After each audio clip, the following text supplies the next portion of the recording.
Hey everyone, welcome to another exciting adventure. Today, Audio Novel presents Aemon Targaryen by Ghostwriter 0002. And if you're looking for more amazing stories, don't forget to check out my Patreon page. Your support helps turn incredible tales like this one into fully immersive audiobooks. Join me on this journey, and together, we can bring more stories to life. Thank you for being part of the adventure. Let's begin. Chapter 61. POV Viserys Targaryen. Pardon, I said, surprised but mostly shocked by Daemon's greed. Daemon has really and definitively lost his mind, threatening his own son, the greatest dragon rider in the making, to do something like that, and my daughter, the princess heir of the Seven Kingdoms, to confront Corlys Velaryon, I thought, shocked but mostly once again disappointed by my brother. It's ridiculous, I have always told him that his pride would be his downfall. Aemon remained silent, his head bowed, without saying a word. I frowned, and although I wanted to let out all the frustration within me, I found his gesture particularly courageous. Any monarch would be within their rights to demand his head for this. Maegor could have had many of his vassals decapitated for far less than this, I thought. And he did, I noted. But I am not him, I told myself, letting out a defeated sigh. My anger wasn't directed at my nephew, but at my brother. I took a deep breath and asked, frowning. I am not angry with you, Aemon. I am even proud of you, in a way, for telling me the truth. But I need to understand, why did you agree to do what your father trapped you into when you could have simply said no? Aemon frowned, visibly more relaxed and especially relieved by my absolution, then he replied. Under normal circumstances, I would have just said no, but he waited for the right moment and found the right words. Maybe it's foolish, but he cornered me. Everything in his choice of words was designed to trap me. He made his greedy demands sound like a pledge of trust and good faith, with him as the foundation. You are still young. Over time, you'll learn that you should never make decisions under pressure because they are rarely in your favor. Those are the worst decisions you can make in life. I speak from experience because I have made many of them, and I can tell you that I regret most of them, I said. What made you be so honest with me? You could have easily kept quiet and never told me. There must be a reason. Several things, but the biggest reason of all is this, Aemon said, pulling out from his garment the ball I had given him this morning. A symbol of his position on my council, as well as the value of his advice and honesty, I thought, looking at the red ball. I smiled slightly, happy to know that I had not entrusted this ball to an ambitious and unscrupulous man. Aemon continued, your wife half-heartedly offered me the opportunity of a blood alliance between your daughter and one of my future sons, if I have one, the hand of her brother, as well as a commercial alliance aimed at destroying the crushing resource monopoly of House Velaryon. Aemon didn't speak quickly, but I didn't have time to interrupt him. Pulled forcefully from my thoughts by his words, I looked at him, speechless. It felt like each of his words was a blow to the back of my head. How dare she? She's not the only one who's made me indecent offers, Aemon said, cutting me off before continuing. Rhaenyra wants full support from House Royce, but especially from me and Uryx.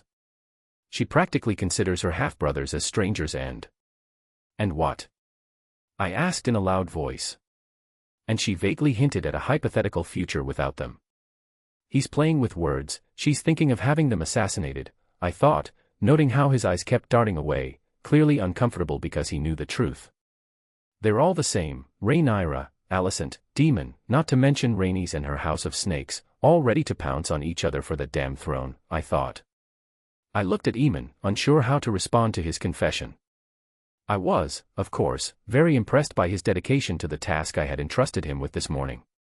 But I was particularly disappointed in all the members of my family, including Aemon, who had hidden from me that Daemon had trapped him and Rhaenyra to force me to grant him more power. I took long minutes to absorb, digest, and try to understand everyone's motivations. Aemon said nothing during this time, and signaled to Larry Strong to fetch us some refreshments, which he did. A few moments later, servants entered carrying pitchers and goblets. While Aemon filled 2 cups for us, I said, I won't hide that I was disappointed that you deliberately omitted to tell me about Daemon this morning, but as I've already said, I'm proud that you eventually confessed it. Thank you, Uncle. I raised my hand and said, don't thank me too quickly. There's something I'd like to know before we can move forward. Anything you want, Uncle, Aemon replied. What did you say to my daughter and my wife? I asked, wanting to test him and see if he was like the others, or if. Can I still trust him? I wondered. Aemon looked at me with a sly smile and said, I accepted. Which offer? I asked, disappointed by his response. Both, he said, to my utter shock. Chapter 62. POV Larry Strong. You accepted both offers, said the king, surprised, just like I was, because I thought Prince Aemon was trying to raise the stakes between the princess and the queen, but no. It seems he's much smarter than that. He's aiming directly at the king, I thought, slightly admiring the maneuver of my new master. Now I finally understand why he's telling the king about all these intrigues. Aemon spread his arms and said, We discussed just this morning a way for me to help you understand what your wife and your daughter are both scheming in their respective camps, while also uncovering the complete list of their supporters. And what did you find? All the names, and here is the first. I present to you Larry Strong, the Queen's master spy, said Prince Aemon, taking me by surprise. Shocked by this turn of events, I turned to the prince, utterly perplexed, while the king stared at me as though I were a traitor who needed to be executed immediately. What is he doing? I thought. Don't be so quick to have him beheaded, uncle, said the prince, noticing the look the king was giving me. What does this mean? The king asked his nephew. I fully understand the anger and the urge to kill rising in you, uncle, because I, too, thought about having him beheaded the moment I learned of this rat's actions. But I urge you to keep your calm, for this rat is the key to our plan, if you want to regain control and restore order in your court, said Prince Aemon. I let out a small sigh of relief, realizing he hadn't abandoned me, though I couldn't help but feel irritated that he was so openly gambling with my life without considering my feelings. Are you sure about what you're doing? Aemon nodded, and the king said, Go on. Larys has placed dozens of his spies in the secret passages of the Red Keep to spy on the highest nobility's every move. The king threw me a venomous glance before turning his attention back to his nephew, who continued, He reported all our actions to Alicent Hightower. He is a cripple with no inheritance, and his family lacks any significant fortune. A man with more ambition than sense, said the king. Like all the others, replied the prince, causing the king to raise his eyebrows in frustration. He has the trust of the queen, your wife, and also of her family, who are clearly aligned with Rhaenyra's camp. He knows everything about both sides, and starting today, he will be our eyes and ears, because we now possess something we've always lacked until now, an advantage. The king's eyes widened, while my heart began to calm after the fright the prince had given me. The prince continued his explanation. They all think they've managed to buy me, that my honor and loyalty have a price, but that's not true. My honor, my loyalty, and my duty are solely to you, uncle, and no one else. You are the head of our house, the last house of dragon lords, and you are my king. That will not change as long as you live. I will fight only for Viserys, first of his name, king of the Undulls and the first man. And to think, for a moment, I doubted you, said the king, sighing in a guilty tone. What do you propose? King Viserys asked his nephew. First, I want to return this to you, said the prince, handing over the red ball. The symbol of his position as Master of Whispers, I thought, already aware he was the king's spymaster. The prince placed the red ball on the table before saying, I am deeply touched that you considered me for a place on your council, but the position of Master of Whispers is not for me. I would be a poor counselor if I didn't tell you that. We've already discussed this. I won't change my mind, and you've already accepted. I know, but without mentioning the distance that will soon be between us or the possibility that one of our letters might fall into the wrong hands, I won't be able to advise you as I should in court, because I am far too visible, said the prince, cutting off the king, firmly determined not to take on this task. Why is he doing this? It doesn't make sense. He has the king's ear, he can whisper anything he wants, and the king will believe whatever comes out of his mouth. I understand, said the king, after a few moments, disappointed by the prince's refusal. As the king was about to put the ball away, the prince said, to my great surprise. But I think you should give this title to Larys. The king raised an eyebrow, clearly unconvinced, prompting Prince Aemon to spread his arms and say, I've decided to start investing in brothels, as it's a constant and inexhaustible source of golden dragons. But also because this will be the front I'll use to communicate with you safely. What does that have to do with Larry's appointment? Asked the king. He wants to make me his intermediary, I immediately understood, forcing myself to tighten my face to keep from smiling. I need a visible man, unconnected to me, so that my reputation isn't tainted by unwanted rumors about these businesses. Lares will be that man, and I will use this venture to send you messages quickly, without anyone knowing they came from me. As long as no one connects Lares to you, no one will be able to connect you to me if Lares becomes my master of whispers. Very clever, said the king, beginning to appreciate the idea. Exactly, said Prince Aemon, smiling. The king pondered for a moment, occasionally glancing in my direction. He's on the verge of accepting, I thought, watching his body language. Do you trust him enough to entrust him with such an important mission? Asked the king. Prince Aemon took his time responding, observing me for a few seconds before shaking his head. No. He is an ambitious and very dangerous man. It wouldn't surprise me if he tried to betray me one day, but I have faith in my dragon's fire. If his tongue becomes too loose, he will die. We've already agreed on that. I quickly nodded, lowering my eyes, and the king slightly nodded as well before rolling the ball toward me, adding, if you speak of this matter to anyone, consider yourself already dead. I nodded again, quickly, thanking the king and the prince while swearing my loyalty to them. Then, the two of them ignored me and continued their conversation. Before meeting Prince Aemon, I was nothing but a rat to the nobles. Now, I am part of the small council, on the same level as my father, I thought, already relishing the revenge I would take on all those who had underestimated or mocked me because of my infirmity. POV Aemon Targaryen. Very well, now that we're all in agreement and clear with each other, we need to agree on how we're going to use everything we know to our advantage, I said, mainly addressing my uncle. My prince, if I may, said Lares, hesitating in a way that didn't sound false, though I doubted he was the fragile little thing he so desperately tried to portray. I looked at my uncle to ask for permission, which he granted with a nonchalant wave of his hand, so I said, be concise. We already know everyone's motivations, we already know all the people involved in all the alliances, and we already know how to dismantle them.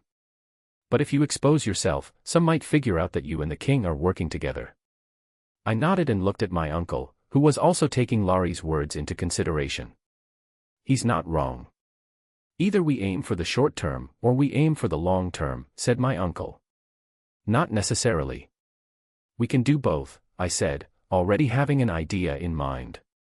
How? Asked Uncle Viserys. I think I have an excellent idea for this very situation, I replied. Chapter 63. The next day. 4th day of the 11th moon, year 114 AC. POV Corlys Valerian. Lord Valerian, said the hand of the king, Lionel Strong, already seated in his place, always punctual, nodding in my direction. Lord Hand, I replied, nodding back to the Lord of Harrenhal. I took my seat, placing my ball in its usual position, waiting for the others to arrive. It's already time to start, I thought, annoyed, as I needed to convince Laenor to marry tomorrow. The loss of his friend had weakened him to the point where he barely left his room, preferring to wallow in grief rather than seek revenge. The more time passes, the closer Viserys gets to Aemon. It won't be long before this sudden friendship spirals out of control and ruins all my plans. I've sacrificed far too much to let everything collapse when I'm so close to achieving my goal. Laenor must be the next king, I thought, firmly waiting for the king's arrival. The council chamber doors opened, but it wasn't the king. Grand Maester Melos entered, accompanied by Jasper Wilde, the Master of Laws, and the aging Lord of House Beesbury, the King's Master of Coin.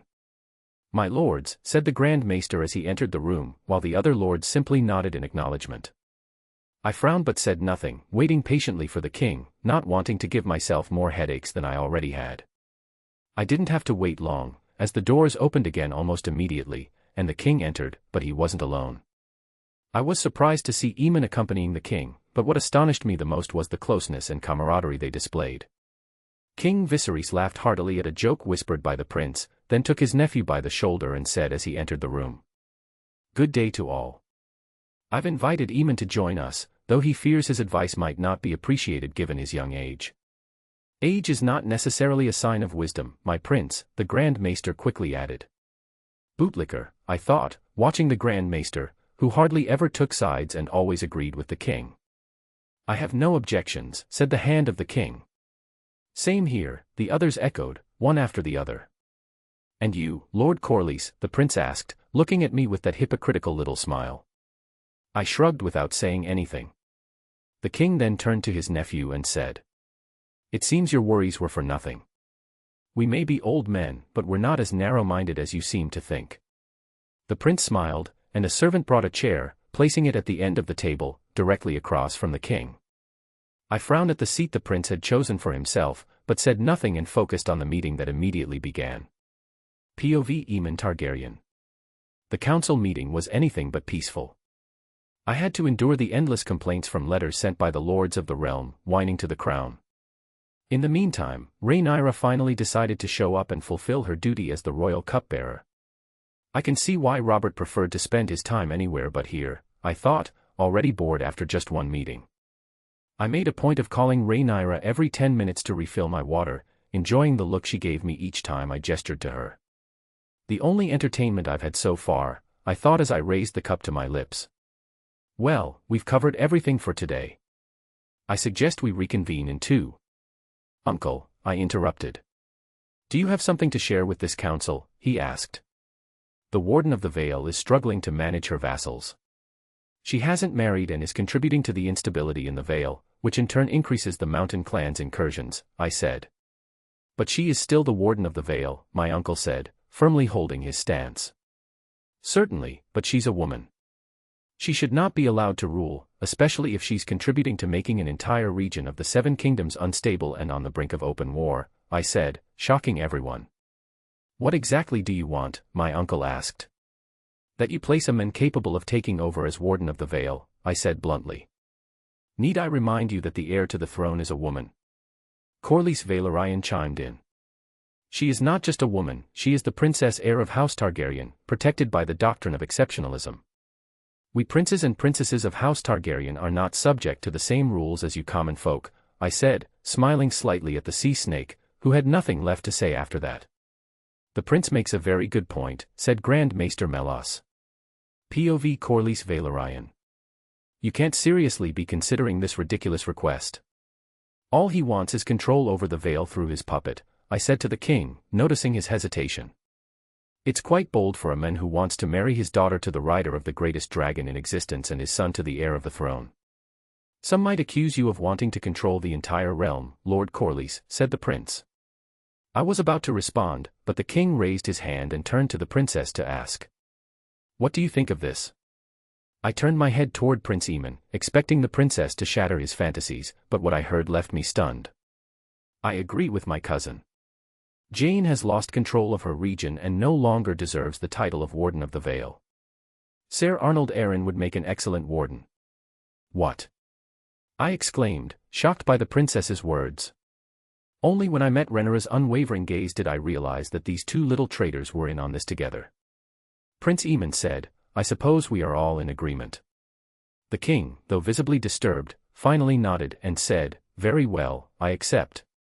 But House Royce must ensure Jane Arryn's well-being. I will bring her back on the back of Uryx. You have my word that no harm will come to her, the prince promised. What a bunch of actors.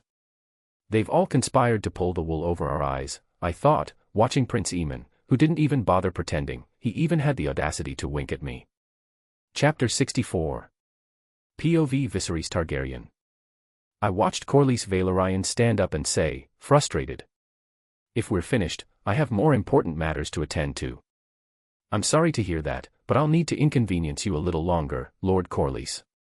The sea snake, already heading for the door, stopped and raised an eyebrow in Aemon's direction. Aemon said unhurriedly, I have several other matters I'd like to discuss with this council, including a law that, in my opinion, would greatly improve the kingdom's treasury. This is it. Aemon is finally going to deal the final blow to Corlys Velaryon, I thought, waiting to see his reaction. What is it about? I asked, feigning slight curiosity. The taxation of luxury goods coming from or traded with Essos, passing through the narrow sea, Aemon replied. Secretly watching Corlys Velaryon from the corner of my eye, I noticed how he widened his eyes upon hearing Aemon's words. This would help replenish the kingdom's coffers, said Jasper Wilde, nodding in agreement with Aemon's proposal. One of Alicent's supporters, I thought, recalling his name from the list Larys had given me. Sensing my hesitation and the silence of the other council members, the sea snake spoke up. You're all going to accept this without question, despite the obvious truth. What obvious truth? I asked, feigning ignorance. This is an attack solely aimed at my house, orchestrated by Daemon. Just look at who made the proposal, and you'll see it clearly. He's rather sharp, I thought, surprised that he had made the connection so quickly. Very well, given that I'm Daemon Targaryen's son, my opinion doesn't carry much weight.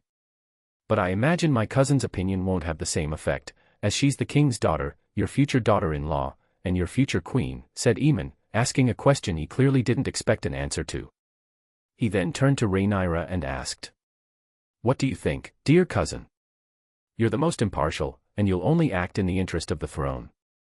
It's time for you to take responsibility, my daughter," I thought, narrowing my eyes slightly, curious to see if she would go through with it and side with Daemon against me. Secretly, I hoped she would retract. Not to spare the sea snake's treasury, but simply because she might feel remorse in allying with my cursed brother to force me into granting him more power. Taxes would be welcome.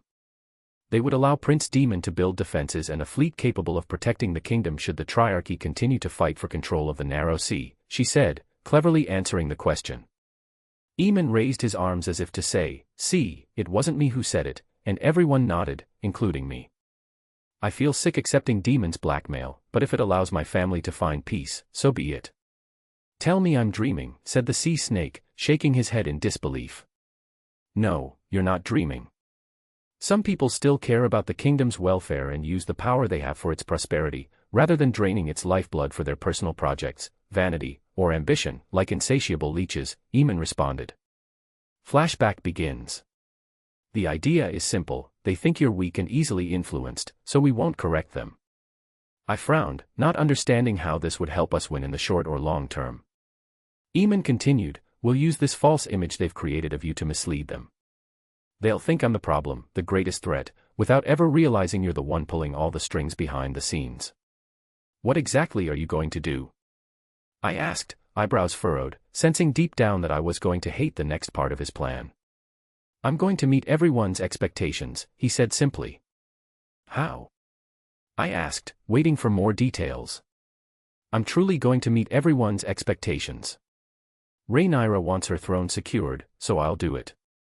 I'll defend her position as heir loudly and firmly, hammering into the minds of the nobility that the doctrine of exceptionalism frees us from the rules of the common folk, Aemon explained. Not everyone will agree with you, I told my nephew.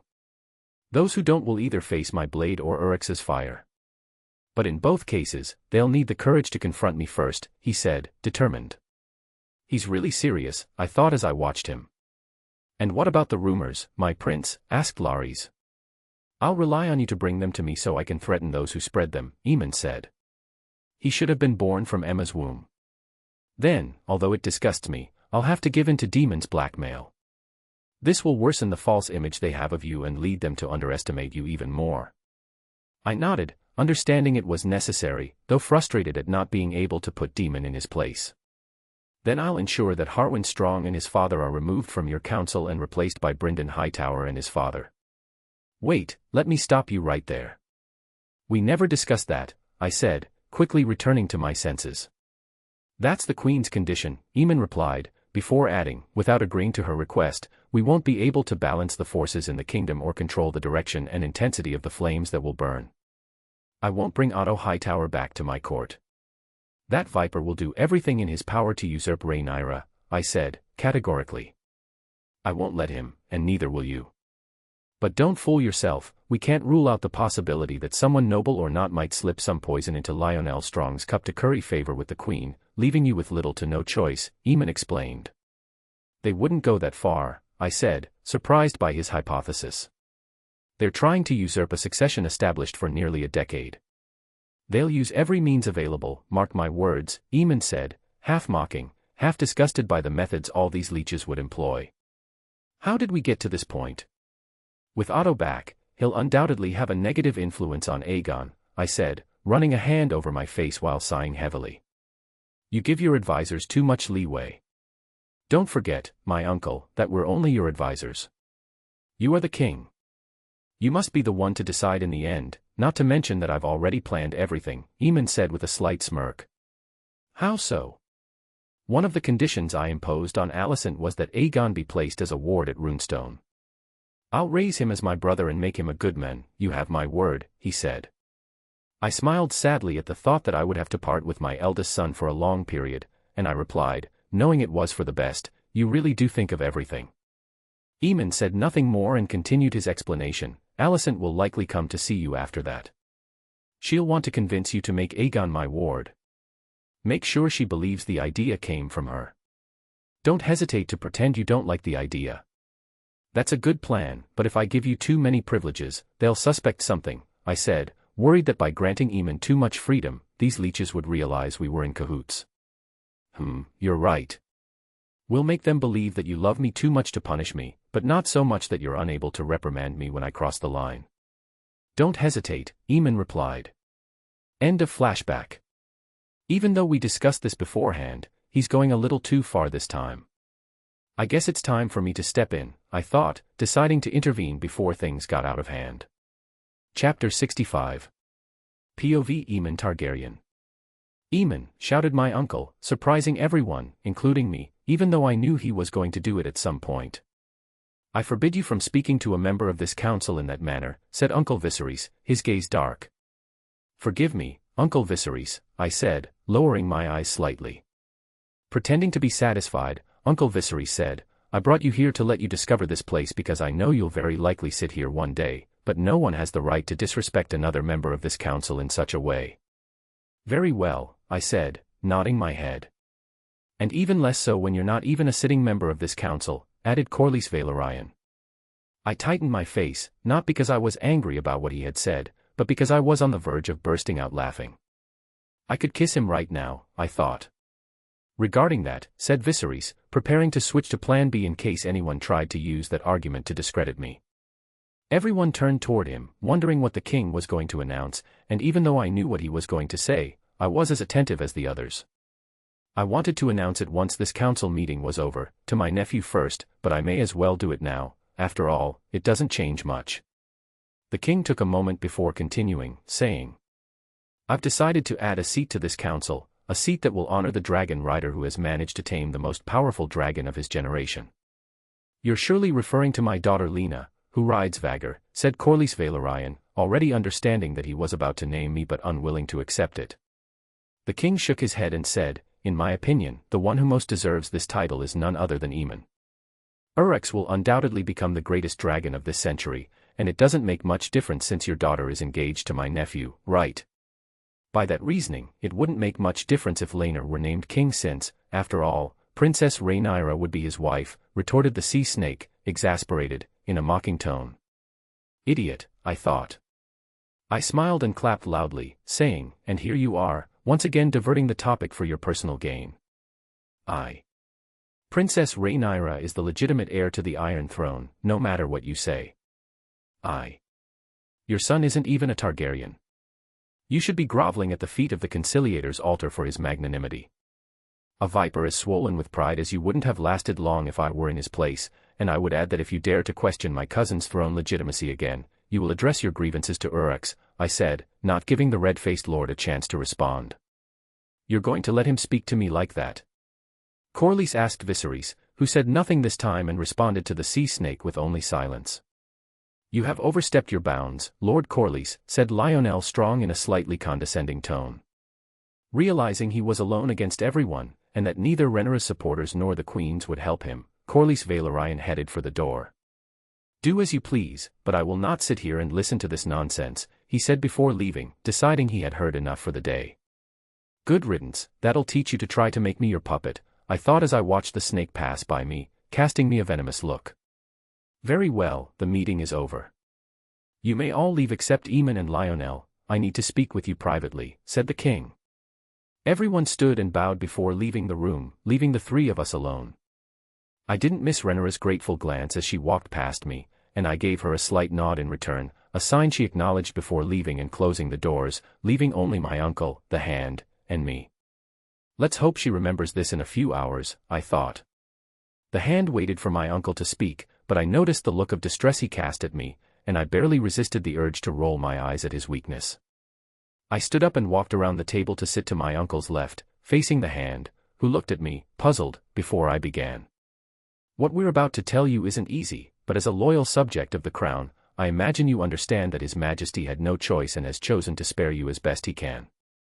The hand said nothing, waiting anxiously to hear what was coming, and I continued.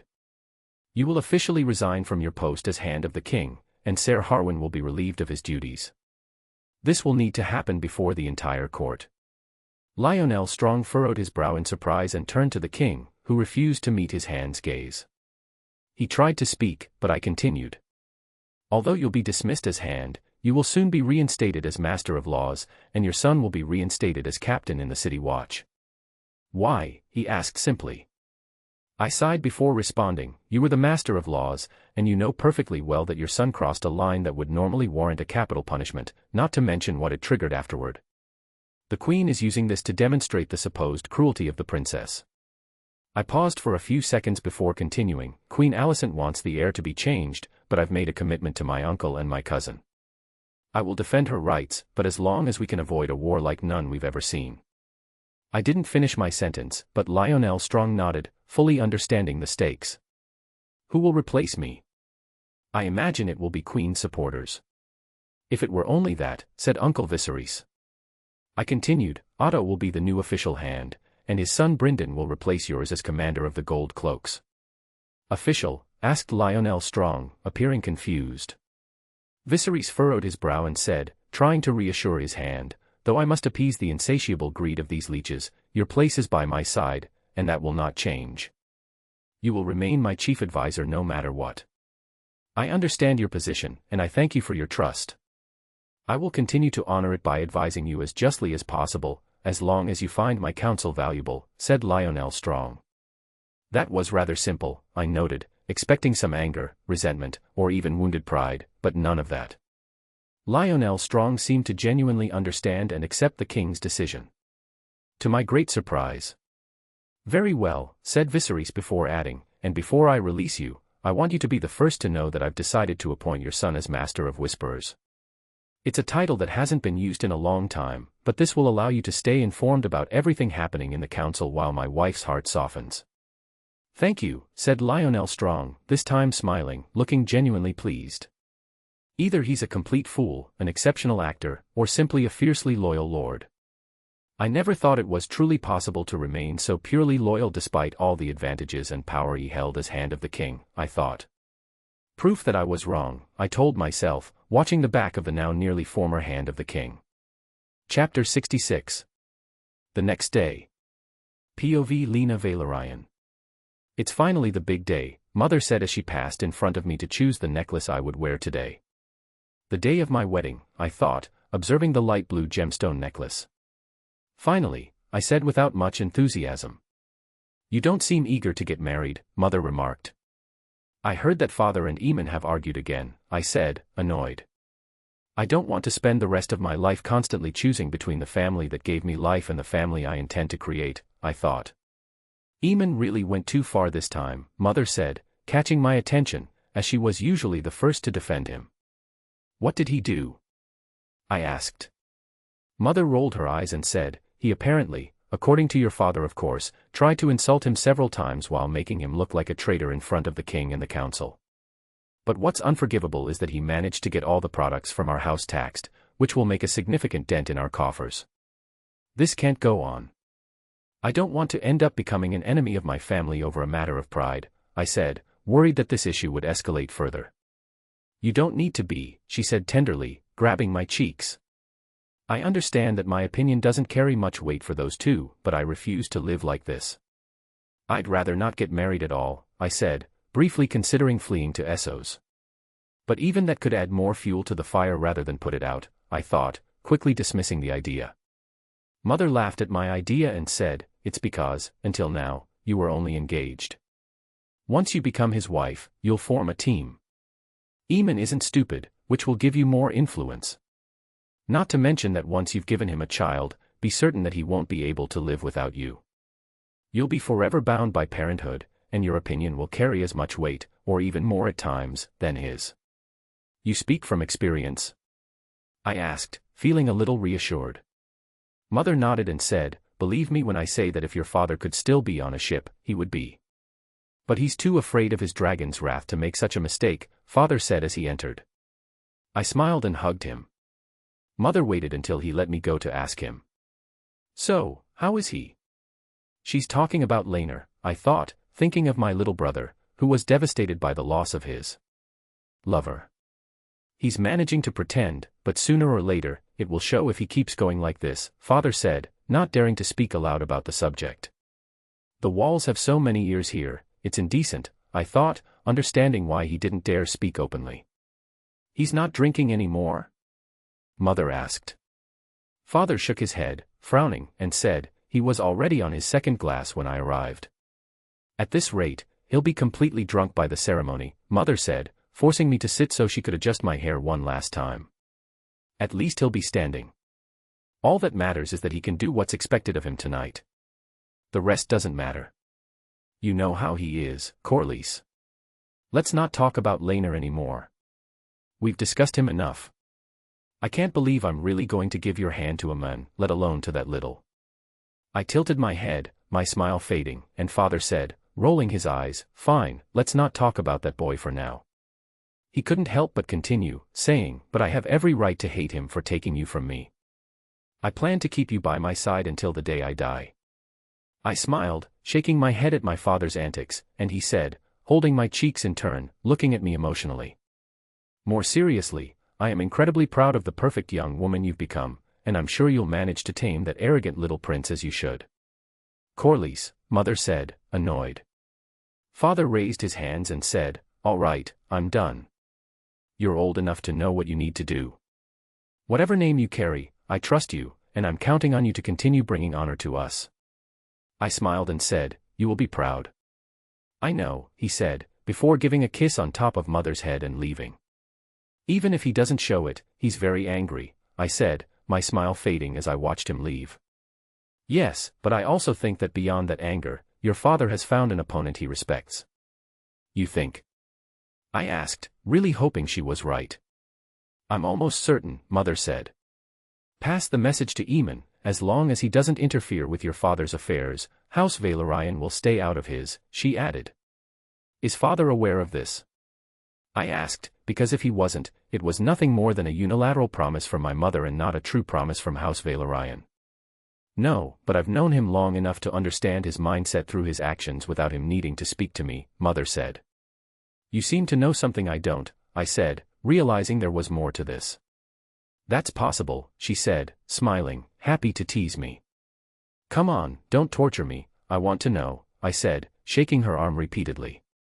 All right, no need to act like a child. I remind you that you'll soon be a mother and lady of Runestone, so behave like it, she said. I nodded, smiling, and Mother began to speak. Corlys had started setting up a plan to drain House Royce's coffers and had planned to go personally to Braavos to make a deal with the Rion family. The Keykeeper's family? I asked, surprised. The very same, she said, surprised that I knew the influence of the Rion family. I almost married that incompetent fool, so I had to learn which families held the most power in the city, I thought. Why? No, wait, don't tell me Aemon is trading with them, I said, quickly understanding what my father wanted from them. Your father thought the same, but in reality, it's much worse. They buy all the products sold by House Royce at a price far above market value. They barely make a profit on the products bought from Aemon, but it allows them to stay in good terms with the most dangerous dragon rider of his generation, and probably of this century, I understood without needing my mother to finish her sentence. A long silence hung between us as I imagined all the possible outcomes of such a scenario, but each time, it ended badly for me. I don't know Aemon very well, but I'm glad Corlys didn't go through with it, as it would most likely have been the beginning of his end, Mother said, sincerely. He wouldn't dare, I said, without really believing what I had just said. He would do it without hesitation if it came to that. Keep one thing in mind, never assume the limits of your husband, especially when it comes to power. If Corlys had had a dragon, he would have done everything to make me queen, whether I agreed to it or not. Do you understand, she said, more seriously than she had ever been. I nodded, feeling slightly out of it, and she said, you'll always be our daughter, but you're not the only woman he could marry. The sooner you become a team, the better it will be for everyone. Yes, Mother, I said. Very well. Now go, it's time. You wouldn't want to be late for your wedding, she said, extending her arm, which I took. Chapter 67. POV Aemon Targaryen. As I was fastening my weapon belt, I heard my mother behind me say, "You look so handsome." I know, I joked as I turned toward her, just in time to see her roll her eyes at my joke. She approached me slowly before saying, "You're still so young. It feels like it was just yesterday that I gave birth to you, and now you're already a man about to start your own family." I smiled and said, "You're not going to start crying, are you?" I was joking, but it didn't take much for her to burst into tears. "Sorry, I didn't mean it like that." Seeing that she couldn't stop, I simply hugged her. It only took a few minutes for her to gather herself, and as she wiped her cheeks, she said, "I hate your father, but I'll never regret marrying him because you came into this world. I want you to know that." I smiled and said, "You've been a perfect mother, I want you to know that too. Don't talk like I'm dead. I fully intend to bother you for the rest of my very long life," she said as she walked out, and I quickly followed her, grabbing her arm. A gesture that brought a small smile to her face. I must not lose sight of my goal, to protect myself and mine, everything else is secondary. It's this smile that I must protect. POV Viserys Targaryen. Sitting on my throne, I watched the nobles enter one by one into the throne room where I had decided the ceremony would take place, as the sept was too small to accommodate even half of the guests.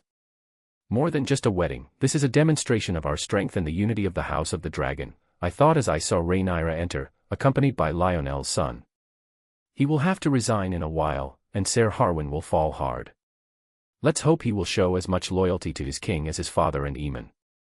Speak of the devil, I thought as I watched Aemon join Rhaenyra and Septon Eustace in the center of the room. I motioned for Aemon's mother to join me, Alicent, and the children, which she did.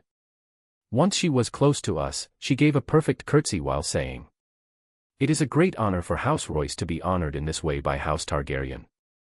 Aemon is first and foremost my nephew, it's only natural for me to honor him in this way," I said. "I have heard that you had the magnanimity to make my son the Master of Dragons. I hope this won't force him to spend all his time away from his mother," said my former sister-in-law, always smiling but wielding her sharp tongue with precision. I smiled, a little surprised, but replied calmly, "Don't worry, Aemon has been very clear on that. The intrigues of the court are not as appealing as the fresh air of the mountain." Rhea Royce smiled without saying anything, and I added, "The position of Master of Dragons is almost entirely honorary, allowing its holder to participate in the council." "What are his duties?" Alicent suddenly asked. I resisted the urge to frown at the sound of her voice, but still answered without enthusiasm, "To take care of the dragon's well-being, catalog them, study them, create more comfortable saddles, and manage the order of dragon keepers." "You gave him free access to the dragon eggs?" Alicent exclaimed. "He's a prince of House Targaryen, and his children will be too," I said, disliking the insinuation from Alicent. "I didn't mean to speak ill of Prince Aemon, I was simply surprised by your trust in him. Aemon is a good man and a man of his word. It's only natural for people to trust him," Rhea said. I nodded in agreement with her, but before I could say anything else, the closed doors opened to reveal the arrival of the Valyrian family. At the front were Laenor and his father, followed by Rhaenys and her daughter, then the other members of House Valyrian. "My nephew has chosen well," I thought as I looked up and down at the very beautiful daughter of the sea snake. I only took my eyes off my nephew's bride when he approached her and offered her his arm, which she willingly took. They seem much more in sync than they were at the start of this week. Unlike these two, I thought as I watched Laenor advance with a closed expression, completely ignoring Rhaenyra and positioning himself directly in front of Septon Eustace. "Laenor doesn't seem to be in his usual state," Rhea Royce said in a slightly worried tone, more to herself than to us. "You seem to know him well," I said, surprised that she had grown so close to my daughter's future husband. "Not personally, but Rhaenys talks to me a lot about her son, as I do about mine, so we have a pretty good understanding of each other's children," she said, not bothering to filter her responses based on her audience. "She cares nothing for politics, she's here solely to see her son marry. Once it's all over, she'll happily return to the Vale. She's exactly like Aemon. In fact, it would be more accurate to say that he's exactly like her. He must have taken her as a role model in the absence of his father. Why can't they all be like that?" POV Aemon Targaryen. Holding the hand of my betrothed, I leaned slightly toward her and said, "I almost thought you wouldn't come." She raised her eyebrows, slightly surprised by my confession, then said indifferently, "So, there are things you fear." "I fear nothing and no one, except spiders," I said, because in my previous world, I had once woken up with a spider right above my face. That's what created my fear, which has followed me even into this world. Those things disgust me.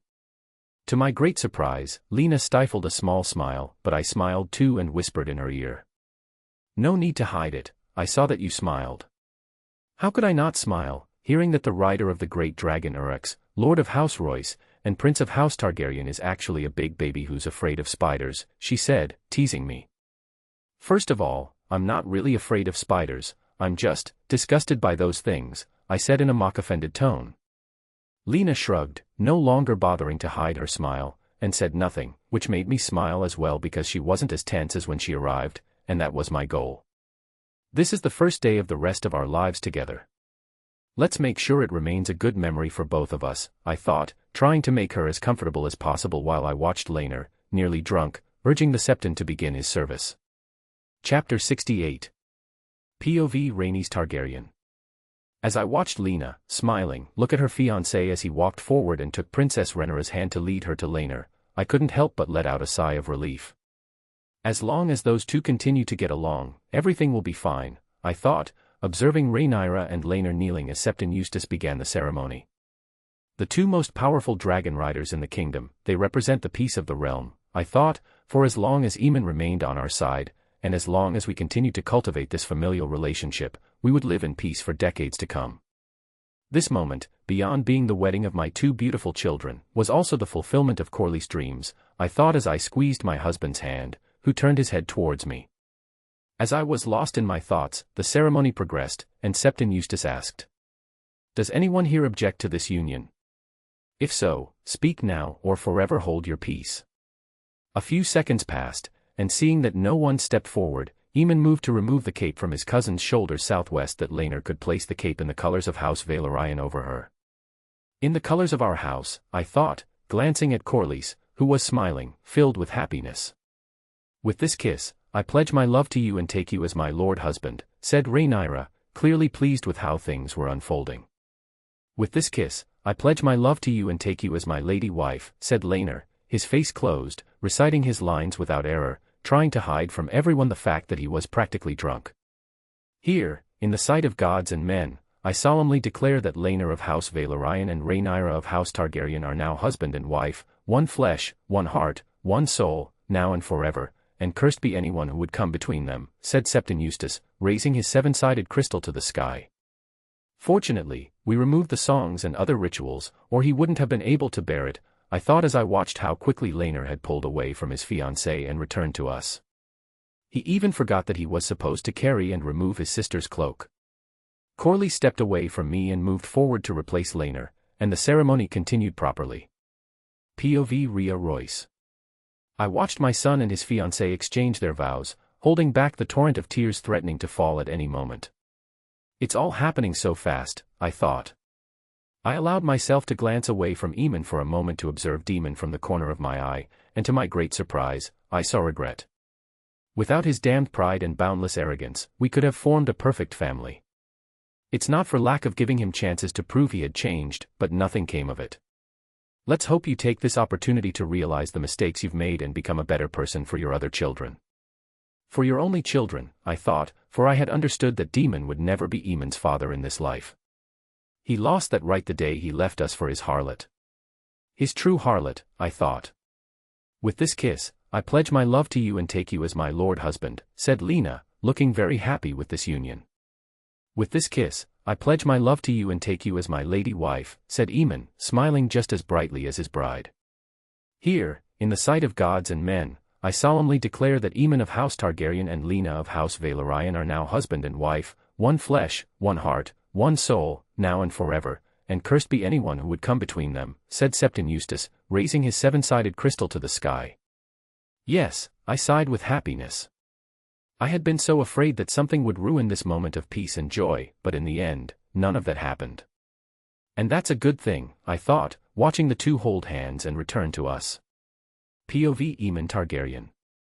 My mother hugged me tightly, discreetly shedding a few tears that she quickly wiped away afterward, then she hugged Lena, who had just been embraced by both her parents. Aemon, I'm so proud of you, said Uncle Viserys, hugging me after having kissed his daughter. I hugged my uncle and said, thank you for organizing this beautiful ceremony, it touches me deeply. I couldn't do any less for my favorite nephew, he said, holding me by the shoulders. Well, it seems someone is about to become a man, said Daemon as he arrived. I nodded, keeping the well-practiced smile on my face for the occasion, and replied in the same tone. It seems it will happen soon. Congratulations. I don't say it often, but I'm incredibly proud of you, my son. Deep down, I felt sad because I had struggled to accept the fact that I had a new family in this life, and what Daemon had done had completely put me off. I will never be your son, I thought as I hugged him, feeling awkward and sad for him. He'll have other children, I thought before simply replying. Thank you. Once he let go of me, I began receiving congratulations from everyone, along with their gifts. I could have done without that, but hey, there are worse things in life, I thought, smiling warmly and thanking each of the lords and ladies who had come to present me with a wedding gift. Chapter 69. A few hours later. POV Aemon Targaryen. That was a very beautiful ceremony, don't you think? I asked, more to make conversation than out of genuine interest, as at the main table, apart from the king, everyone remained silent. And how could it be any different, given that my parents are sitting at the same table as Daemon, who keeps throwing provocative glances at my new father-in-law, Rhaenyra is furious with me, and Alicent is dressed entirely in green. It was truly beautiful, said the queen with a smile, clearly waiting for something. What a hypocrite, I thought, amused by her behavior, understanding that she was waiting for Lionel Strong to resign from his position as Hand of the King. The only entertaining moment in this dull banquet, I thought. Uncle Viserys must have told her that she could bring her father back to the capital, I thought as I saw Lionel Strong rise. Your Majesty, said Lionel Strong, approaching with his son. Lord Lionel, said the king solemnly, already knowing what was about to happen. My son has dishonored the crown by killing the queen's brother. Although it was a tragic accident, if he hadn't sought to show off out of vanity, your wife's brother would still be with us, and there wouldn't have been. He searched for a word to describe the madness that had overtaken Rhaenyra and Alicent's followers but couldn't find it. I helped him by saying, so much turmoil. Lionel Strong nodded, then after a moment, he said, with this in mind, I have punished him by removing him from the gold cloaks, a mantle he has soiled. I also hereby tender my resignation to your Majesty, as it was due to my lack of decisive action and objectivity that the troubles which have shaken this court were able to occur. Are you absolutely certain? Asked Viserys, more for the sake of formality than out of real inquiry. Yes, your Majesty, replied the Lord of Harrenhal. Very well, so be it, said Uncle Viserys, before adding. I thank you for the services you have rendered to the realm, as well as for your unwavering dedication to justice and House Targaryen.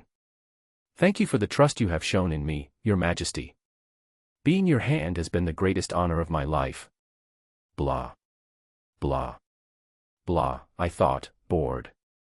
I had imagined something more dramatic would happen, making this banquet a little more exciting. Lionel Strong walked away from the high table, accompanied by his eldest son, who clenched his jaw, humiliated in front of the entire nobility. As I returned to my dinner, mentally counting sheep before the banquet's end, Alicent Hightower suddenly said, Lord Lionel. I raised my eyebrows, surprised, like many others, waiting to see what Alicent could possibly want to ask the men who had just resigned. No one is stupid enough not to notice the poor acting of these two men. Who would you see as a worthy replacement for you as Hand of the King? Asked the Queen, folding her hands under her chin. It is up to His Majesty to decide who. I agree, she said, cutting off the politically correct response that the Lord of House Strong was about to give. She then added, but if only one man could replace you, who would that person be?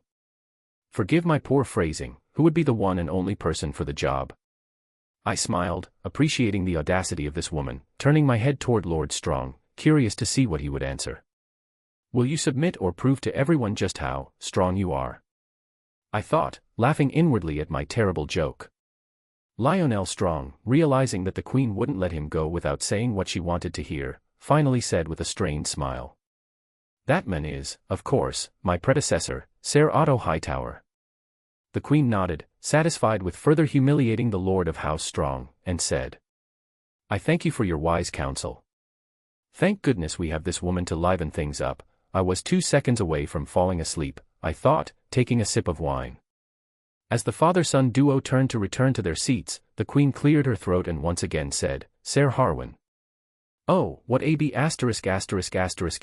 I thought, so amused and surprised that I spit out some of the wine I was drinking. Rhaenyra and Lena both gave me annoyed looks, but I ignored them, too busy listening to Alicent ask the giant, "Ser, who do you think is worthy enough to replace you and deliver justice?" Ser Harwin was about to answer, but she interrupted him before he could say a word. "I mean real justice, not the farce you tried to set up, which led to the death of another knight, in addition to my brothers, a knight of House Lonmouth, if I presume," she said, throwing a sidelong glance at Laenor. She's good at this game, I thought, watching how she tried to manipulate people by offering them a different scapegoat.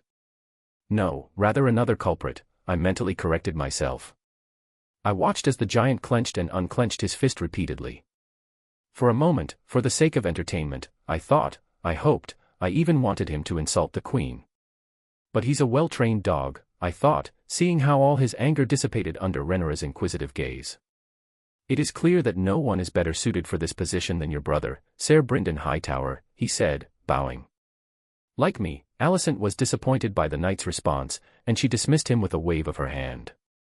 Mood killer, I thought, watching the giant's back with boredom.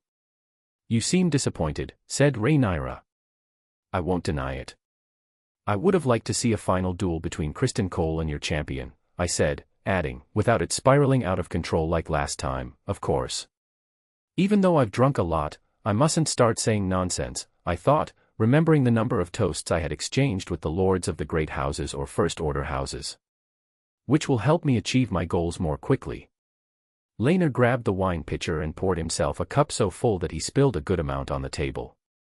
I raised my eyebrows, watching him drown in wine, shocked, as even I was starting to feel the effects of the alcohol while Laenor had drunk twice as much as me. Seriously, how is he still standing? I felt Lena lightly nudge me in the ribs. I turned to her, confused as to why she had hit me, but she simply motioned with her eyes for me to remove the pitcher from Laenor's reach. I'm not his mother, I thought, grumbling internally, but I obeyed my wife. It's so strange, I thought, because apart from a few discussions, a few letters, and a good impression of one another, we didn't know each other at all. "Where's the wine?" said Laenor after emerging from his cup, before burping in my face. "You've had enough for the evening, my dear brother," I said, giving Laenor a hypocritical smile. "When all I want to do is punch him in the face for what he just did." "Give me the wine, I want wine," he said, searching for his pitcher. I didn't comply, so he stood up and tried to climb over me to grab the pitcher that Lena had moved to the other side. "Laenor, this isn't the right way," she said calmly, standing to comfort her little brother.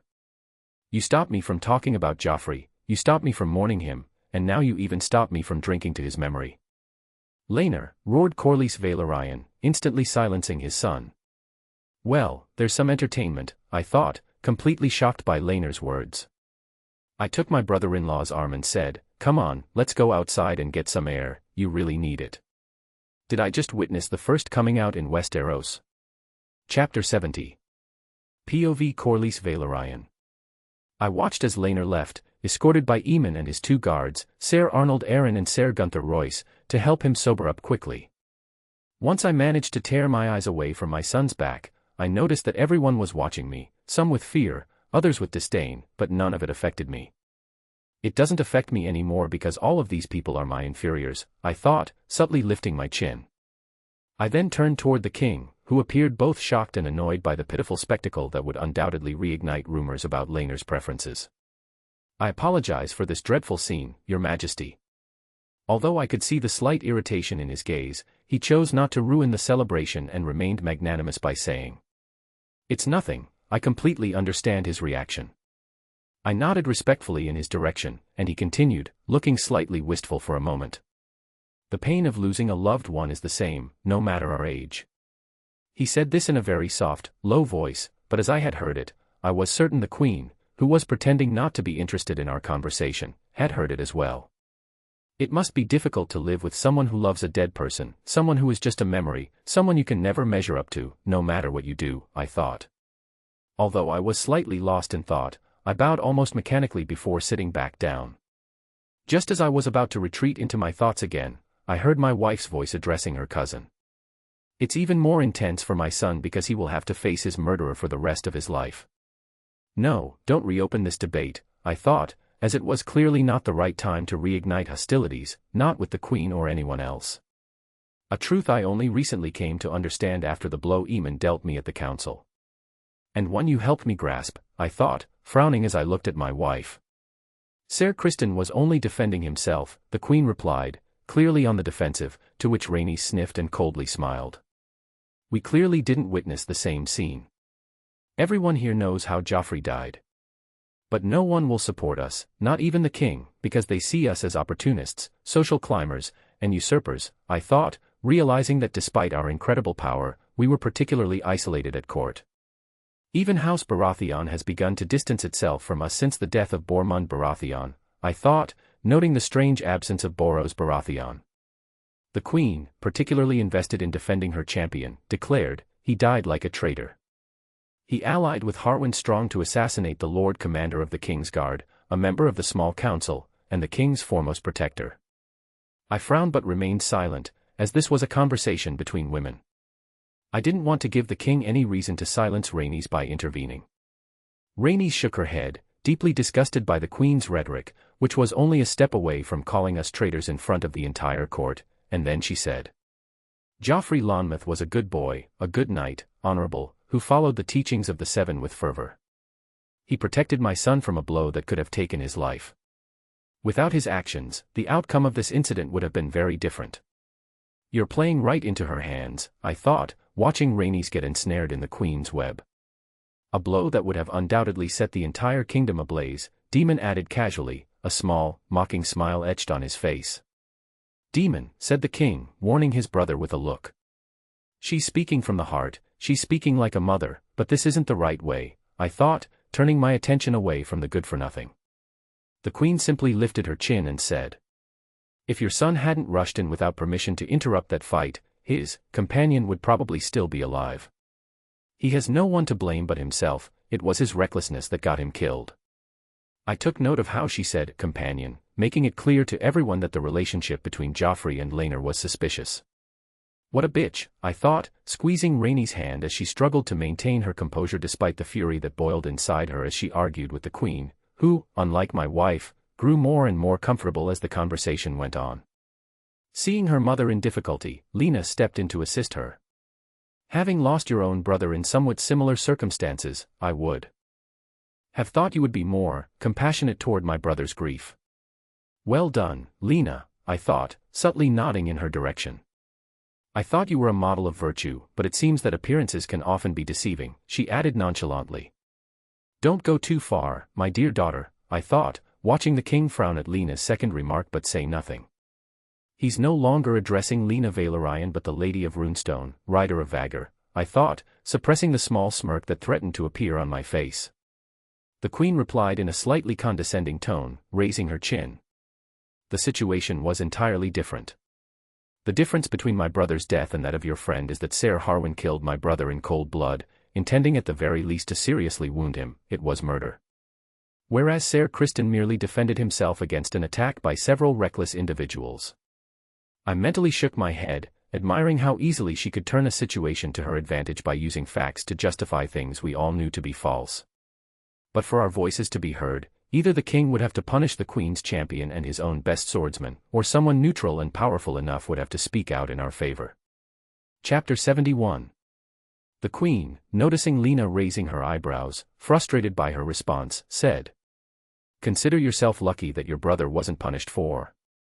Princess Rhaenyra, who had been silent until then, suddenly burst into laughter, slightly drawing the attention of the nobles, who were beginning to notice the tense exchange that had so far only captured the attention of those at the main table. The Crown Princess said, her tone dripping with sarcasm. That's so typical of you, always playing the victim. She's not wrong, I thought, as I too had noticed this exceptionally useful yet irritating talent the Queen possessed. I'm just speaking the truth, replied the queen, remaining unshaken despite the pressure of facing 3 furious dragon riders. Otto raised her well, I thought, watching her maintain a steely gaze in front of my wife, my daughter, and my daughter-in-law. Having been in her position, I completely understand the overwhelming pressure of facing people capable of controlling those gigantic beasts that could destroy the entire capital. When your champion kills someone, it's an accident, but when your brother dies in an accident, it's murder, asked Princess Rhaenyra, her tone mocking and full of ridicule as she raised her eyebrows. Faced with the murmurs of the nobles, who were beginning to understand the nature of the dispute between the 4 women, the facade the queen had been so keen to maintain began to crack. She replied in a harsher tone, trying to defend herself, the circumstances were not. The king, deciding the matter had gone on long enough, abruptly interrupted his wife, saying, "Enough." Everyone fell silent, and he added, "This is an event meant to bring us together, not divide us as you also skillfully managed to do. Forgive. I'm asking you." "I haven't finished," he said, to my great surprise, silencing both his wife and daughter simultaneously. "The circumstances of the deaths of young Joffrey Lonmouth and Gwaine Hightower are certainly complicated and tragic, but both were unfortunate accidents." Lena wanted to say something, clearly unwilling to accept the king's explanation, but I gave her a warning look, as it was out of the question for us to incur the king's wrath after getting this far. "Joffrey is already dead. We'll avenge him in due time, but not now, it would serve no purpose," I thought, frowning as my attention was drawn to the queen. The queen's previously crestfallen expression had shifted to that of a cunning fox, and following her gaze toward the entrance, I saw Aemon. "Not now." The queen spoke loudly, "You don't seem convinced, Lady Lena. If even the word of your king isn't enough, surely the word of your lord husband should satisfy you." Her voice was intentionally raised, as she wanted to settle the matter once and for all, and she knew exactly how to do it. Using the court's sheep to silence us.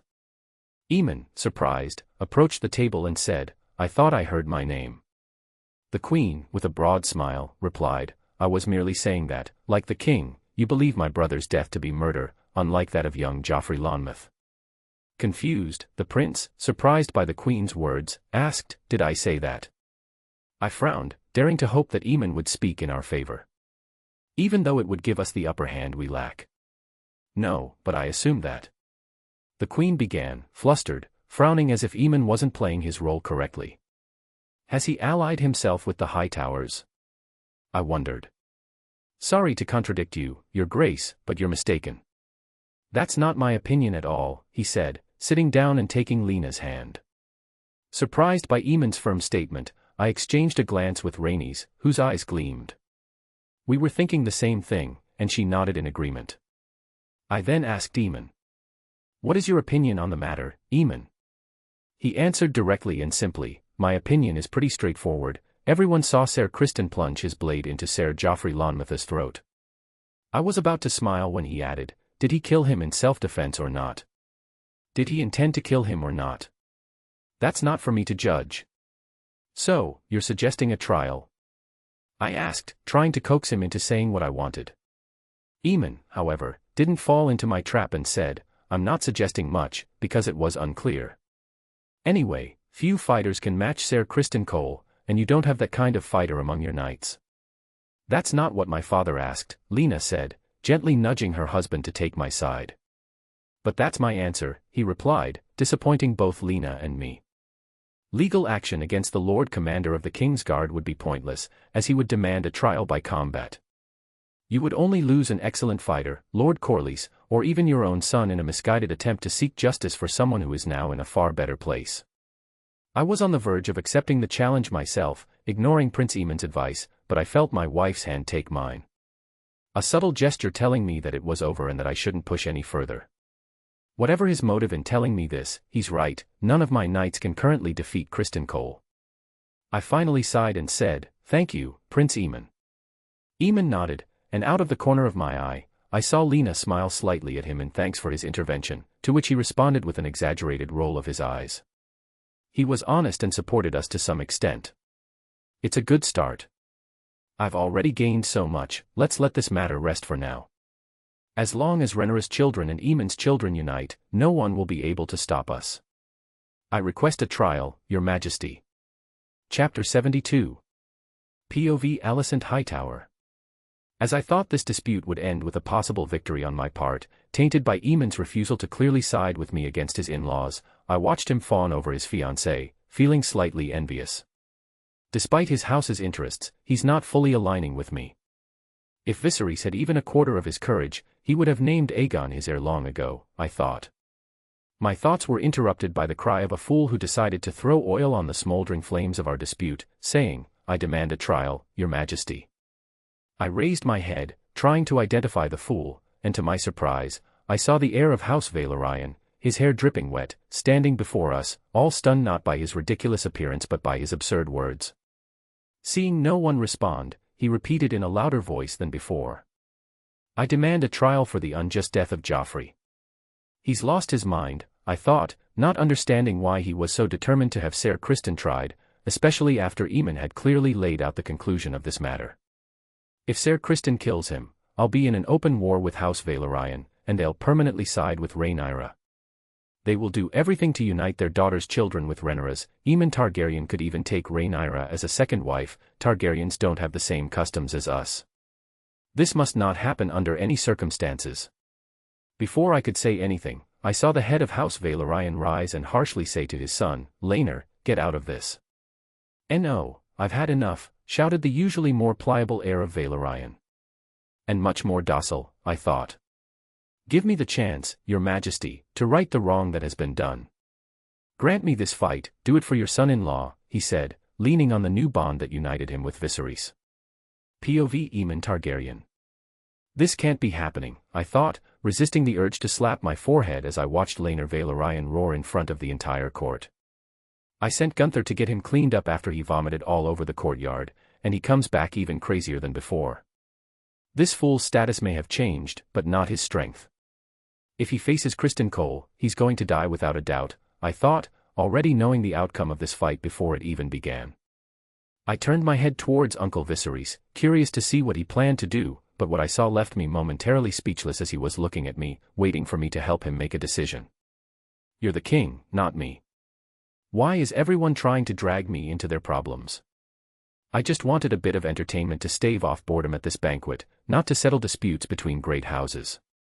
Whatever advice I give, I'll offend someone," I thought, deciding inwardly not to help my uncle this time. I shrugged slightly, unsure of what to do in this situation, and surprisingly, that had an effect as Viserys said, "Silence." Everyone who had been whispering or trying to offer their opinions fell silent instantly, and Viserys asked Laenor. "Laenor, my son-in-law, have you fully considered the implications of what you're asking me to do? Once done, I cannot undo it. I understand that I'll likely have to face Joffrey's murderer, and that's all I ask. Please grant me this," he said. "Very well, you are of age and now married, so let it be so," said Viserys, before turning to the commander of his Kingsguard, who waited calmly, not in the least worried about the turn of events.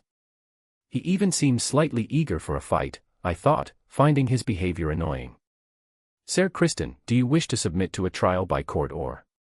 Uncle Viserys didn't finish his sentence, but he didn't need to, as Ser Criston responded without hesitation, "I demand trial by combat." What did I say? I thought, irritated to see this unfold exactly as I had predicted from the beginning. With Laenor's head detached from his shoulders, I thought. I shook my head, displeased with the situation, as it was going to ruin the rest of my evening. And possibly my wedding night. Couldn't he have waited a few days for me to have him poisoned? I thought, as I had decided to wait until I was far from the capital to have Larys poison him. Chapter 73. The next morning. POV Rhea Royce.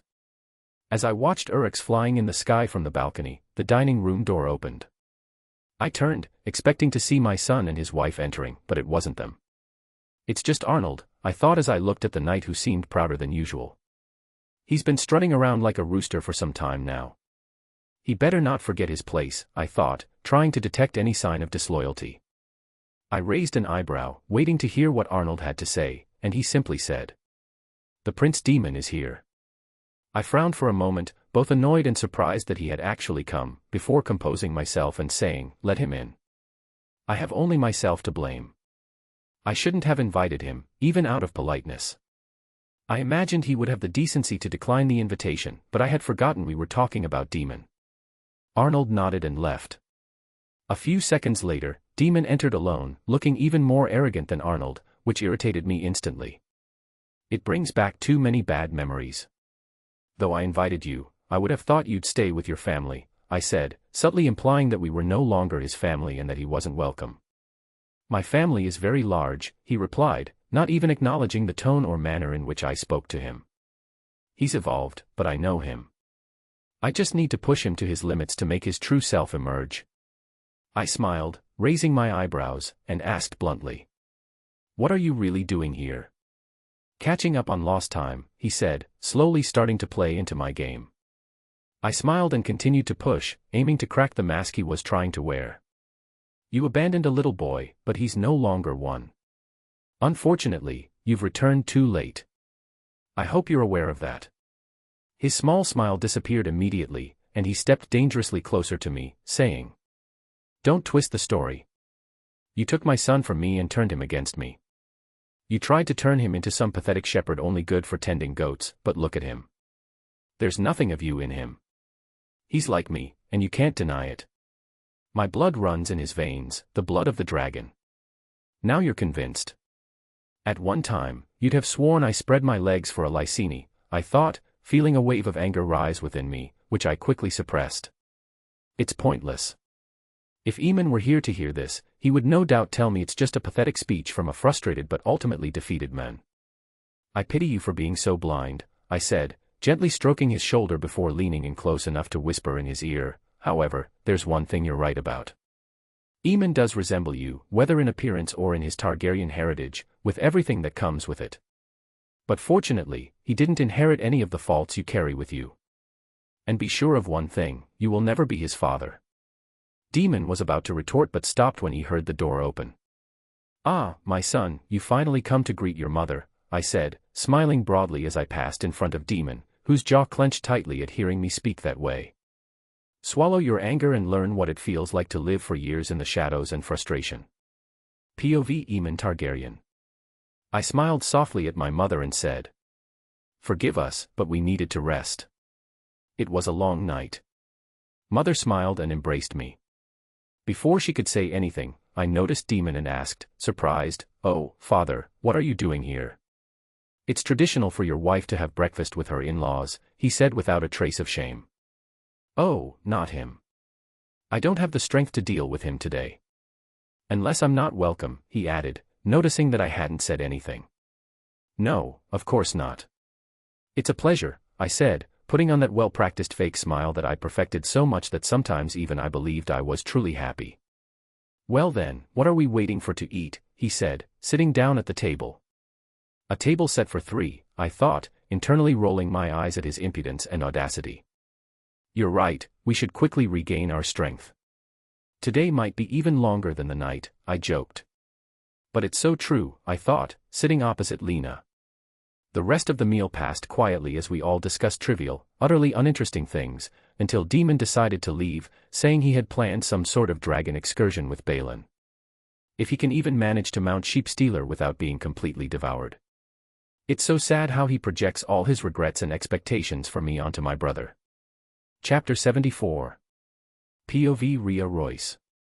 A few minutes after Daemon left, Lena claimed she needed to speak to her brother, but it didn't take a genius to understand that it was just an excuse. She left quickly without saying a word to Aemon, another sign that something wasn't right between them. I waited until she closed the door before asking my son, So, how did it go? Fine, he said, his mind clearly elsewhere. I didn't respond but simply continued to stare at him until he stopped pretending not to notice the inquisitive look I was giving him. Aemon sighed and told me again. It went fine. He's more convincing, but not enough to fool me, I thought. But if he doesn't want to talk, I won't force him. He'll tell me when he's ready. All right, if you don't want to talk about it, I understand, I said, disappointed that he didn't confide in me. He rolled his eyes before exhaling and finally said. We argued before getting to it, that's all. Oh, I said, surprised.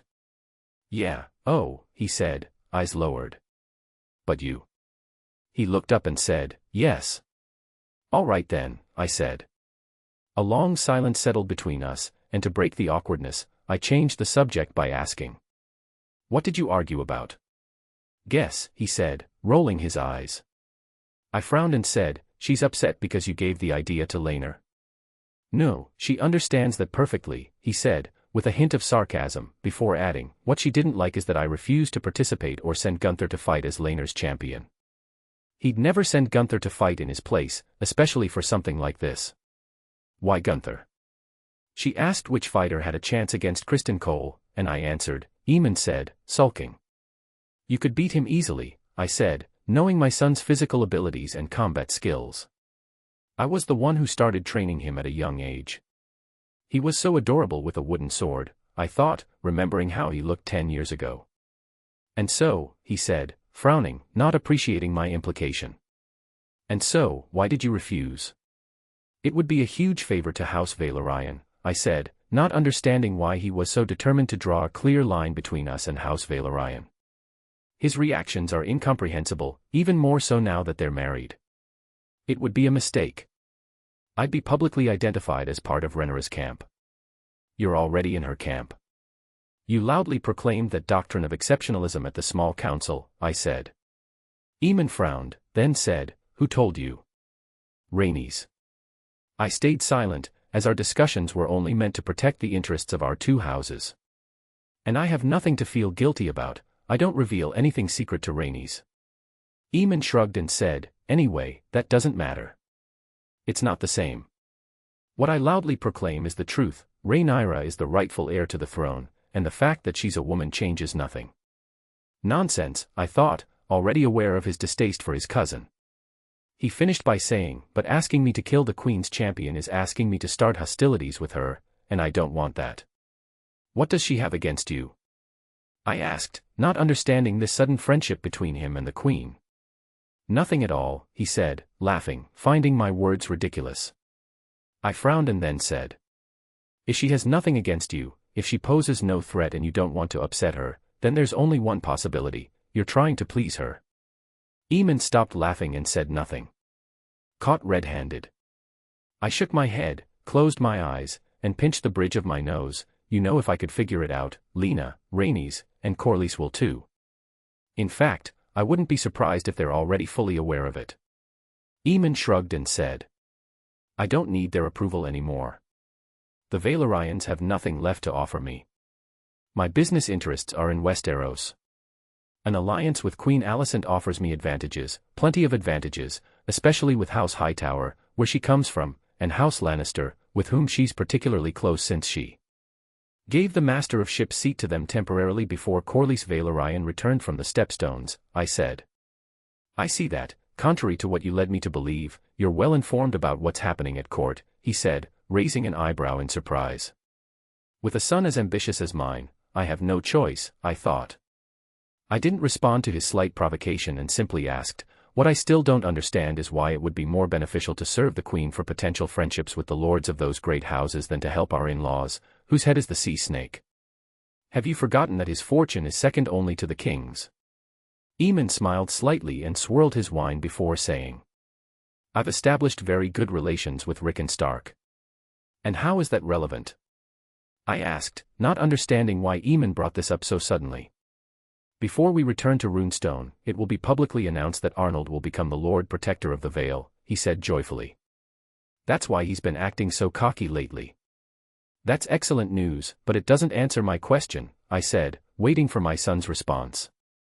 "The answer to your question is simple," he said before starting his explanation. "Each region has something to offer the other, but they're all isolated. Trade routes are controlled by independent merchants who manage to make obscene profits because of the isolationist way we all live. You want to break that?" I asked, confused by what would motivate him to do such a thing. Aemon quickly shook his head before saying, "Why would I? That wouldn't make me richer. What will make me richer is connecting these isolated regions and offering them goods or materials from other regions. You want to build a trade network like the ones in Essos, but here, by land?" I asked, quickly understanding what he intended to do. He shrugged and said, "By land, by sea, by air, it doesn't matter, as long as it makes me the richest man on this continent." He even wants to use dragons for the most precious goods, I thought, amazed, as no one had thought of using dragons to transport materials from other regions. "It's a beautiful plan," I said. "But," he interrupted. "But," I continued, and he quickly raised an eyebrow, knowing what I would say, "it's big, maybe too big. With the Vale, you'll slowly become rich enough to." Aemon smiled slightly and said, "The Vale is done. I've already won the Vale. Once I clear the mountains of raiders and mountain clans, I'll ensure secure trade routes are permanently established, controlling all commerce in the region. And slowly, you'll expand," I said, realizing the immense power House Royce could wield in a few years if this plan succeeded. But it still needs to succeed. A troubled home won't allow him to focus on such ambitious projects peacefully. The Hightowers for food supplies, the Lannisters for precious metals, the Starks for ironwood. Why would they do business with us? And besides these great houses, you've made quite a few enemies in the Vale. How will you get them to bow down and let you pass through their lands without causing you trouble?" I asked, trying to make him reconsider. "Is that a serious question?" he replied. Roar of Urex. Chapter 75. POV Rhea Royce. Seeing my son so confident, I was, on the one hand, very happy for him, but I could see that behind this facade, he was still the little boy who lived with fear in his heart. I sighed, then approached him and said, placing a hand on his cheek, "Ever since you were little, you've always wanted to protect us from danger. My little man," I thought, smiling softly as I remembered the wise advice he would give me when he was no taller than 3 apples high. "I don't really know what scared you so much at such a young age, but it has always been a strength for you, a driving force that pushed you forward." "You seem to think that's no longer the case," he said, frowning, waiting for my answer. I smiled, then said, "Until now, it's allowed you to expand our livestock to such an extent that within a few years, we'll be able to supply meat to the entire Vale, commoners included. And it's not just any meat, since we only raise quality livestock, not to mention the sheep, the warhorses, draft horses, and others. Thanks to your determination, our coffers are bursting at the seams. Our finances are so good that we are undoubtedly the richest house in the Vale, except for House Aaron. And all this without mentioning the main point." "What is that point?" Aemon said, already knowing what I was about to say. "I'm obviously talking about our army, an army built to your standards." Aemon rolled his eyes and said, "Grandfather had already made a good start." "Don't play humble, you're not very good at it," I said, joking for a moment to ease the solemn atmosphere I had created. I took a deep breath, then said, "I'm extremely proud of you, my son, never doubt that. But know that the fear inside you no longer needs to exist." Aemon frowned, not wanting me to speak about him in that way. "But it's the pure truth." POV Aemon Targaryen. I listened to my mother continue her speech without interrupting her, while deeply reflecting on her words, wondering if she might be somewhat right. My mother said, "You're no longer that scared little boy who used to flee the court in fear. At that time, I was really afraid of incurring Viserys' wrath, his wife's, or the old king's, and being poisoned without knowing. Nor are you the little boy who was too afraid of losing the importance he held in his father's eyes to tell him what he really thought of him. Daemon is one of the few dragon riders capable of standing up to Vhagar. It's better to have him on my side than against me for now, especially since he intends to rebuild the bond. You're also no longer the only dragon rider in your family." She's right about that. The addition of Lena is a strong message sent to everyone. But just because we're married doesn't mean she has changed between yesterday and today. Nothing has changed, she's still a Valyrian through and through. It may be difficult to change your way of thinking, but you need to learn. Yesterday, you might have been afraid that Queen Alicent would resent you for taking sides, but be certain that tonight, everything has changed. You'll make a much stronger impression by opposing her than by acting like a mere dog she can whistle for at will," she said. "That's also very true. I have no reason to fear Alicent. She should be the one begging me to remain her ally.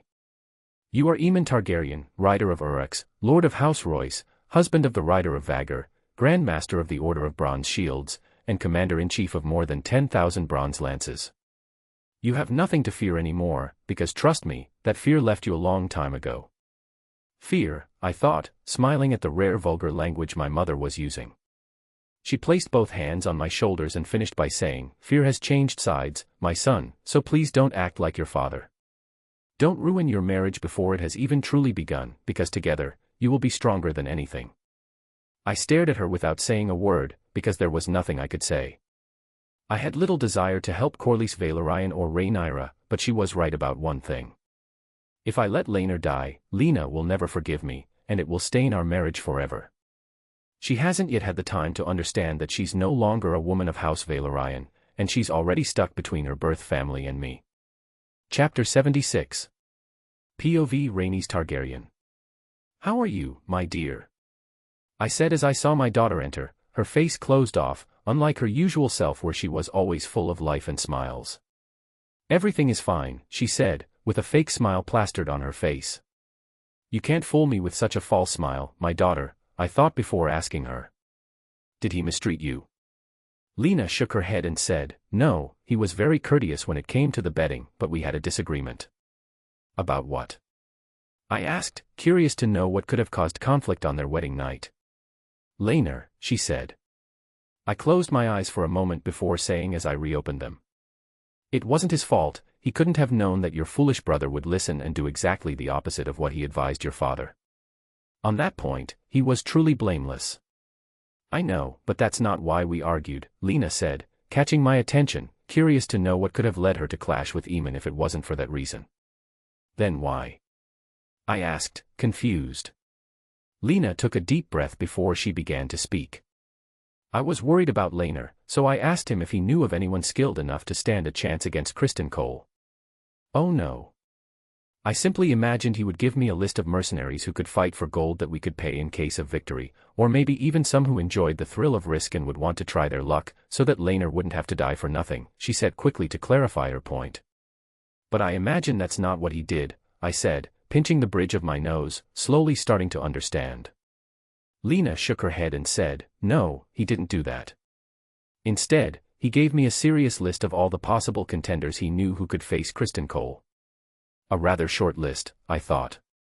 And I assume he was on that list, I said, recalling his display in the training yard and his duel against Leowyn Corbray. No, Lena said, surprising me slightly in the process. He didn't nominate himself as someone who could defeat him. He simply said that now that Gunther has Lamentation, he wouldn't even need to try hard to beat Criston Cole, even if he fought with a flail, she said. I can guess what happened next. You asked him to send his uncle to fight for Laenor, and he refused, I said. Lena, indignant, replied, he didn't just refuse, he told me he didn't want to take sides in this conflict. I smiled sadly, knowing my nephew well enough, and I said. He's already taken Rhaenyra's side while making an alliance with the queen behind her back. I don't know what he promised both of them, but it's not hard to imagine. What do you mean? Lena asked, surprised. I imagine that for Rhaenyra, he promised to support her claim, while for Alicent, he probably interceded or even suggested to the king to reinstate Otto as Hand of the King. Acting against the queen would break the balance he has set up so as not to be tied to either camp, I said. A long silence hung between us before Lena, frustrated with the situation, said. Why did the king decide to accept this fight? It's ridiculous. I hesitated before finally saying, I think it suits my cousin just fine. How? My daughter asked. If Rhaenyra becomes a widow, he will have to find her a new husband, and the only one of your generation with enough power to crown her queen.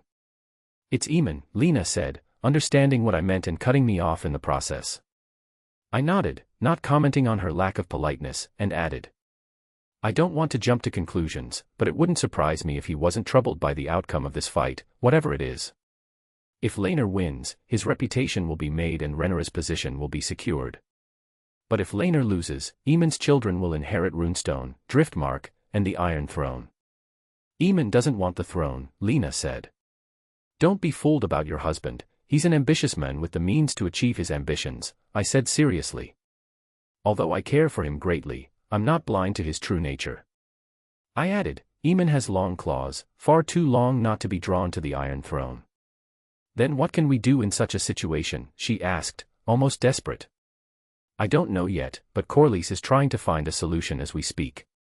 On my end, I've tried, but no one wants to cross the queen or the king. I've asked many people, and they all share the same opinion, even the most seasoned knights. Killing the commander of the Kingsguard isn't worth it, I said. Can't we field a champion who will sacrifice themselves for Laenor? Lena asked. I furrowed my brow, slightly surprised by her request, as she suggested that we order one of our men to sacrifice themselves for Laener's foolishness. But if that were the only way, I would have already done it. It's unfortunately not possible. Your brother isn't completely foolish, he knows he has no chance, but he still wants to fight. I've already proposed this idea once he sobered up completely, but he fiercely denied the possibility. He was very clear on this, he will only give up his place to a champion capable of defeating Criston Cole, no one else, I said, repeating the words of my foolish son. He said that. Lena asked, disappointed and increasingly anxious. Yes, I said. Very well, she said before standing up and walking off decisively. Lena, I called, as she stopped with her hand on the door handle. Don't do anything foolish, I said. She nodded, her back still to me, but I wasn't reassured at all. I know that expression, it's the same one she had when she bonded with Vagr. Chapter 77. POV Lena Valerian. I closed the door to my mother's private chambers, my heart heavy with thoughts of my brother's fate. If Aemon won't help me, then... Princess, said Ser Gunther, with whom I nearly bumped into, breaking the thread of my thoughts. Sorry, he said, apologizing for startling me. What do you want, Ser? I asked in an impatient and slightly aggressive tone. Prince Aemon has summoned you to. He dares to summon me after turning his back on me for Alicent Hightower. Annoyed by my husband's behavior, I said as I walked on, I'm busy trying to. That was not a request, Princess, he interrupted, preventing me from passing.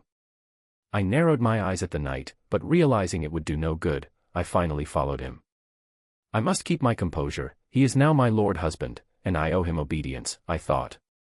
As I approached Aemon's chambers, a growing fury rose inside me, which I tried, with difficulty, to suppress deep within. But when I saw him calmly sitting, petting a small kitten, all that anger exploded at once. I thought you wouldn't be this petty, I said to my husband, aggressively. Petty, he replied, raising an eyebrow, pretending to be confused. He dares to play innocent after all he said yesterday. Yes, that's exactly what I said, I replied, fully owning my words, even adding, it seems that in addition to lacking a heart, you also lack ears to properly hear what I just said to you. He fixed his gaze on me for a moment, then shook his head and said. I called you here to tell you something very important. More important than Laener's life? I snapped back, furious. No, he said calmly, unhurried. Very well, I said, turning to leave, having heard enough. I don't have much time left before Laener's duel, I'm wasting my time here. But I'd say it's on the same level, he added, casually. I'm very curious to know what could be as important as my brother's survival in your eyes, I said, my tone dripping with sarcasm. I've found a champion to kill Criston Cole, Aemon suddenly said. What? I asked, surprised by Aemon's revelation. I said I've found a champion who will kill Criston Cole for Laener, he repeated. Who? I asked quickly. You'll see, he said, enigmatically. Swear it to me, I demanded, unable to comprehend this sudden change of heart. Aemon smiled and said, is my word not enough for you? That's not what I meant, I replied, embarrassed, but still waiting for him to swear. I'm teasing you. I've really found a champion, and he's good enough to kill the Queen's champion, he said. A brief silence hung between us before I looked at him and said, grateful for his help. Thank you. Very well, now I expect you to go tell your foolish little brother that this is the last time I'm saving his neck, and if I find him in armor, ready to commit suicide, I'll end his life myself, he said. I nodded, and he gestured for me to leave. POV Gunther Royce. I watched Lena Valerian leave without a word, and as soon as she closed the door, I turned to my nephew, frowning. Do you really think it's wise to save that sword swallower's life? Even though Aemon had told me, it didn't take a seer to figure it out. He's Lena's brother, Aemon replied, deliberately dodging my question. Aemon, don't give me that. I know all your secrets, if anyone knows how much you care about your personal interests, it's me, I said to my nephew, who merely smiled. A long silence settled between us before he admitted. I spoke with Mother. I knew it, I said, as only one person had the kind of persuasive power over Aemon. She shared her concerns about how I've been treating Lena, he added, explaining his gesture toward his future wife. And you changed your mind just because of that? I asked, slightly incredulous. That can't be the only reason, I thought, sure there was more. It's true that it made me think, but no, that's not what decided me, Aemon said before adding coldly, Criston Cole had to die. I haven't forgotten all he's done on the orders of his mistresses, whether it was the time he tried to humiliate me for Rhaenyra or when he violently knocked down one of ours on Alicent Hightower's behalf. Those are the only reasons. I asked, still perplexed. No, those are just the reasons that made it easier to condemn him in my mind, he said before adding, what drove me to take up arms and do it personally and publicly is because I finally realized that fear had changed sides. I nodded, understanding where he was going, but I still allowed myself to add. True, but what about your original plan? Attacking the Queen so openly could lead to severe retaliation from her. Don't forget, she hasn't fulfilled her part of the deal yet. I still plan to, but at some point, we have to face the truth. I can't hide anymore, so I might as well make a lasting impression on these people because I don't plan on seeing them again anytime soon, Aemon said, looking out over the horizon, more peaceful than ever. Chapter 78. POV Viserys Targaryen. Lord Corlys, cousin, I said as I noticed Corlys Valerian and Rhaenys entering the royal box. Your Majesty, they both said, bowing their heads slightly. I smiled lightly, but my gaze quickly shifted from them to their children, Lena and Laenor, who were accompanying them. Why is he here without his armor? I thought as I looked at Laenor Valerian. I would have expected to see you in armor by this time, Laenor. I asked, surprised. Laenor was about to answer, but his sister spoke first, saying, Laenor fell ill last night, an indigestion that forces him to appoint a champion. I see, I said, nodding, understanding the real reason behind this sudden change in combatants. He must have come to his senses after the madness of last night, I thought as I watched my son-in-law nod, though clearly frustrated by having to renounce his vengeance. I had a few questions, but they all vanished once I heard the herald in the center of the arena call out for everyone to hear. People of the Seven Kingdoms, we are all gathered here to witness the duel requested by Prince Consort Laenor Valerian to judge the guilt of Lord Commander of the Kingsguard, Ser Criston Cole. Cheers erupted from the stands, eager for what was to come. They just want to see blood spilled, I thought, slightly disgusted by the notion. Praise the Lord Commander, Ser Criston Cole, who will defend his honor in the eyes of gods and men to prove his innocence. What a farce, I thought, as I already knew the outcome of this fight. Even Daemon couldn't defeat him, and since Laenor isn't participating, this duel holds no interest anymore, I said to myself, feeling little concern for the battle ahead. Ser Criston approached the center of the arena, quite composed, bearing the favor of my wife, who seemed much more pleased since we had learned that Laenor would not be fighting. Could it be that she had the same thought as me? I wondered, thinking I understood what had made her so joyful. Now, give a rousing applause for the one who is about to defend the colors of House Valerian. The mysterious champion. Curious to see who dared to face Ser Criston, I turned toward the entrance where the mysterious knight would appear, and I understood immediately.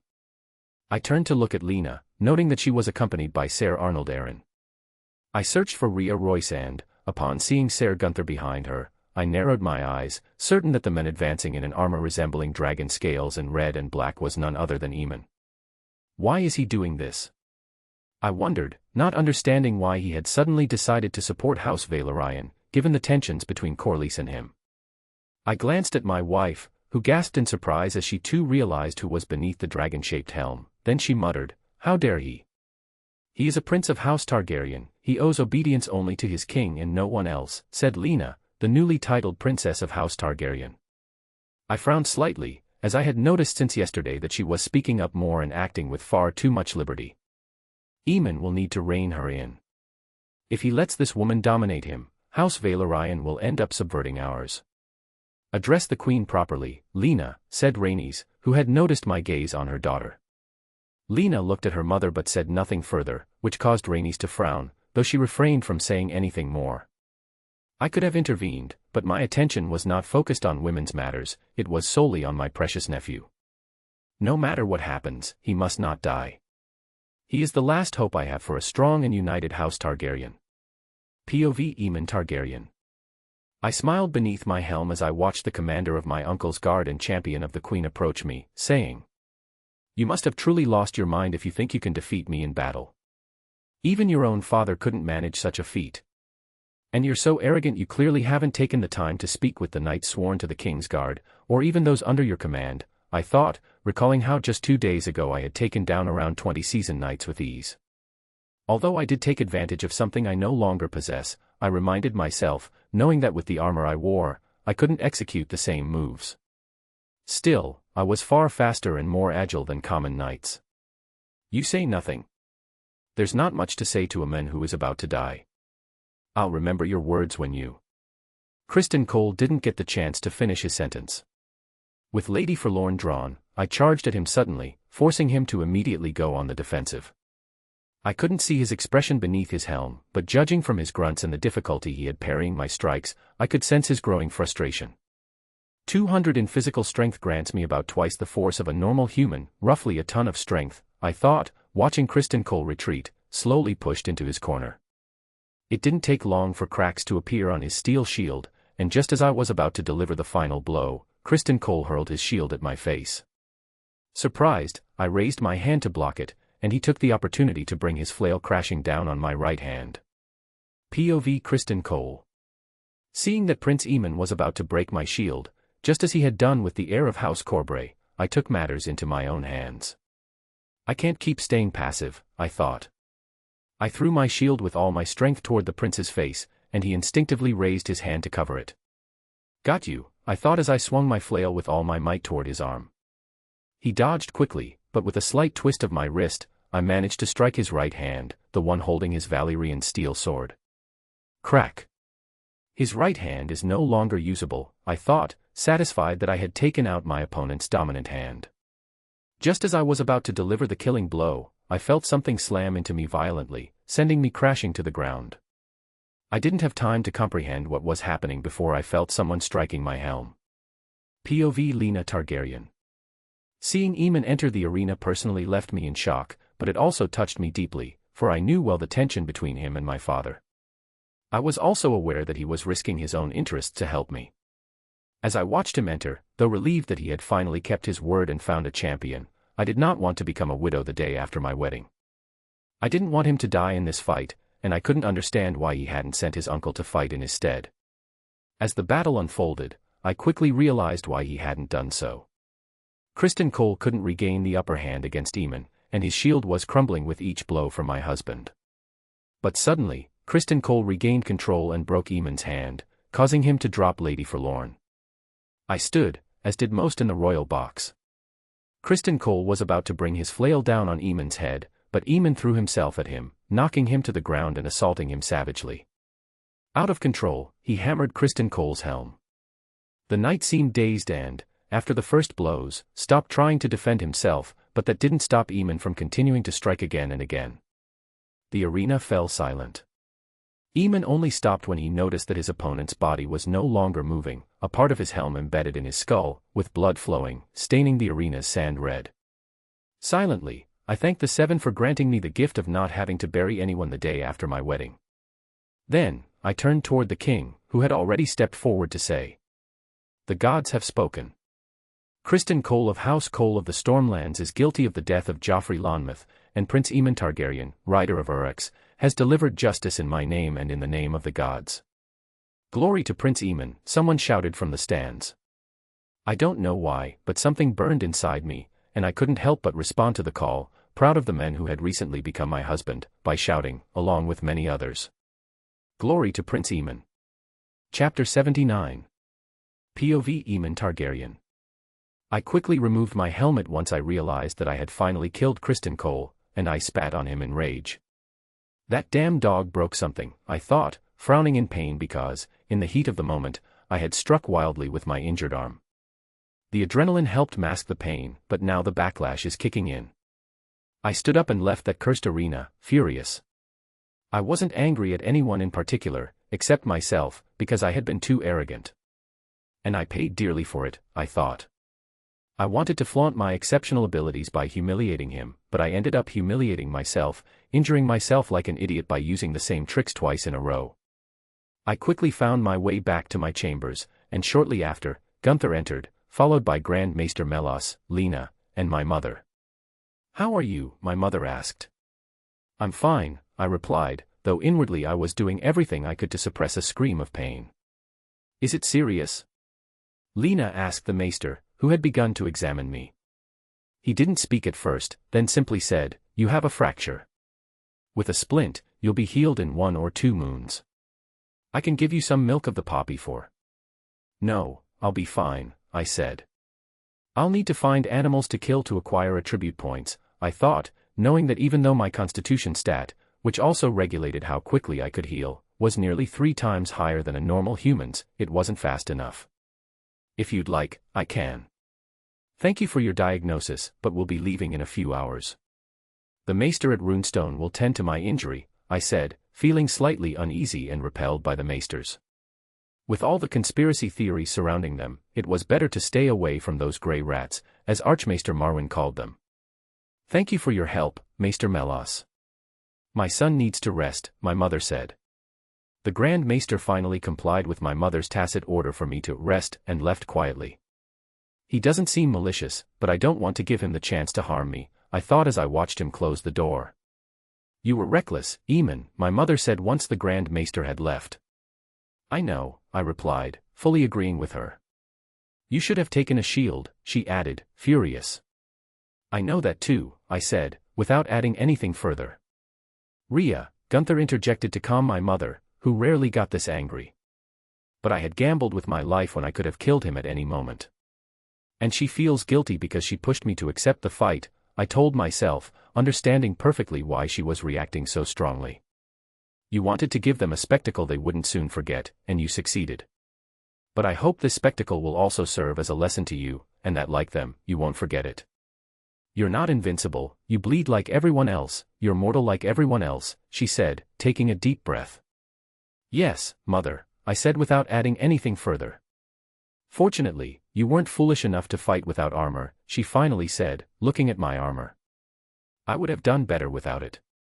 I would have been free to move, I thought silently, not daring to say it. Mother would tear out my tongue with her bare hands if I dared say such a thing. Mother looked at me for a few seconds before shaking her head, disappointed, and left, accompanied by Gunther. I sighed as I heard the door close behind her, and Lena stood in front of me and said, "Thank you." I didn't respond to my wife immediately. I just watched her quietly for a moment before finally saying, "This is the last time I'll defend the interests of House Valerian, Lena. I did it mostly for you, but let this be clear, if your brother, your father, or anyone else gets into trouble or stands in my way, your familial ties will mean nothing to me. I made an exception for you, and it will be the only one. You are my wife, princess, and lady of Runestone." Lena said nothing, still grateful to me, but her mind was tangled and tormented by what I had just told her. Better that she hears it now, from my mouth, than later and continues to have illusions about what it truly means to be my wife. I observed my wife briefly, and just as she was about to respond, someone knocked at the door. The Queen, Arnold Arryn announced from behind the door. I frowned and then said, "We'll continue this conversation later. Go celebrate with your family over Criston Cole's death, and prepare yourself, because we're leaving today. I've had enough of this city rotten to its core." Lena nodded and obeyed without argument for once, and as she opened the door, she found herself face to face with the Queen. They exchanged a long, tense look before finally stepping aside from each other. Once Alicent Hightower had entered and the door closed behind her, she immediately began to verbally attack me. "How dare you kill my champion? I ordered Ser Criston to spare Laena's life. This act will not go unpunished. Alicent." The Queen instantly fell silent, shocked that I had called her by her first name. I stared at her for a second before saying, "Do you really think you have the power to command me?" Chapter 80. POV Alicent Targaryen. Aemon hadn't moved from his chair and was looking at me with a nonchalance I hadn't seen in anyone's eyes for years. Nowadays, people either love me, fear me, or hate me, I thought, because having the king's ear and attention gave me almost as much power as he had in the eyes of the other nobles.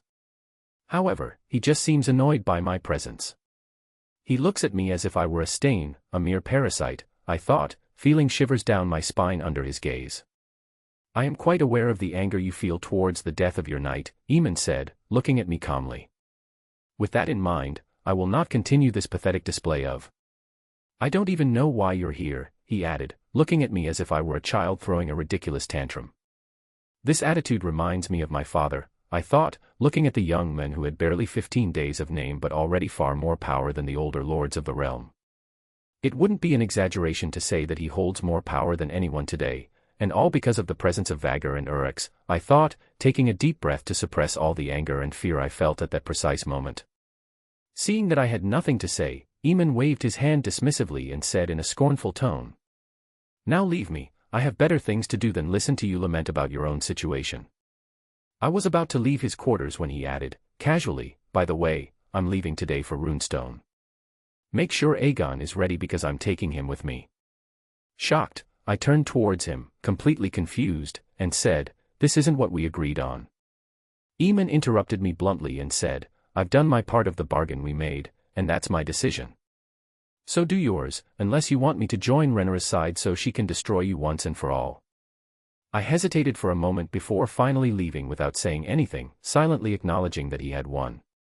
This is not the time to make an enemy of Prince Aemon, I already have enough of those, I thought, slamming the door behind me. POV Corlys Velaryon. If anyone had ever told me that Aemon would volunteer to fight against Criston Cole for us, I think I would have cut out their tongue for spreading such lies, I said, with a slightly ironic tone. "And you would have been wrong to do so," Rhaenys said, throwing a little jab at me as I had continued to fuel the flames of discord between us, while he had accepted to set aside his pride for the benefit of everyone. Something I struggle with immensely, but which is sometimes necessary, I told myself, seeing how Aemon's intervention had saved us from ruin. Although I was grateful for his help, I wasn't blind to the fact that this favor would eventually have to be repaid. This help doesn't come for free. True, but I know people like him, they are never satisfied. He'll want something in return, I said, sending a small jab back to my wife, who rolled her eyes. "Joffrey is avenged, that's all that matters," Laenor said, too absorbed in his thoughts of his deceased lover to think straight. "That's all that matters to you, in your fragile mind, but you're not thinking of everyone's interests," I began to say. Rhaenys interrupted me and said, "Corlys, that's enough. We've been through enough already, let's not stab each other in the back when we should be celebrating this great moment." Someone knocked on the door, and I asked, curious to know who could be visiting us at such a time, "Who is it?" "It's me, father," said Lena from the other side of the door. "Come in," I told my daughter.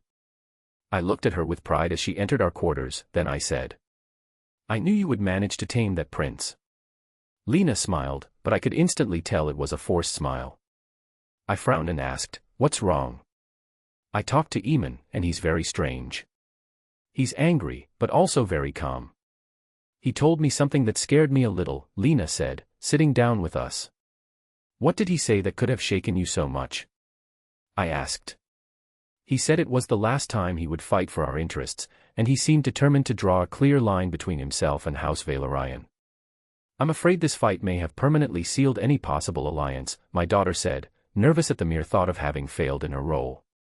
Lena added after a few moments, "I'm afraid I forced Aemon's hand too quickly and that he might make me pay for it over the years." I didn't know how to respond to my daughter, because I didn't want her to behave differently, as it was in our best interest. But at the same time, I didn't want to become an enemy of her husband either. A husband with whom she will have children, a new family. "Then stop," Rhaenys said suddenly. I turned towards her, surprised by her intervention, but I didn't stop her from speaking. After all, she is the best person to give this kind of advice to Lena, considering the similar situation they find themselves in. Chapter 81. POV Rhaenys Targaryen. I looked my daughter straight in the eyes and then said, "You know perfectly well that Aemon will not bow down to your father and will never be what your father wants him to be." Lena frowned, as did Corlys, and I added, "Once I married your father, I supported him unwaveringly. For all these years, I have never faltered, even when the interests of House Targaryen sometimes crossed our path." Lena looked at me for a long time, then she looked at her father, who, although he didn't seem pleased, neither said nor did anything to contradict me. I hope she finally understands that her family, her true home, will be created with her husband. Without Aemon feeling that they are a team, she will never be fully accepted, and she will remain a stranger in her new house.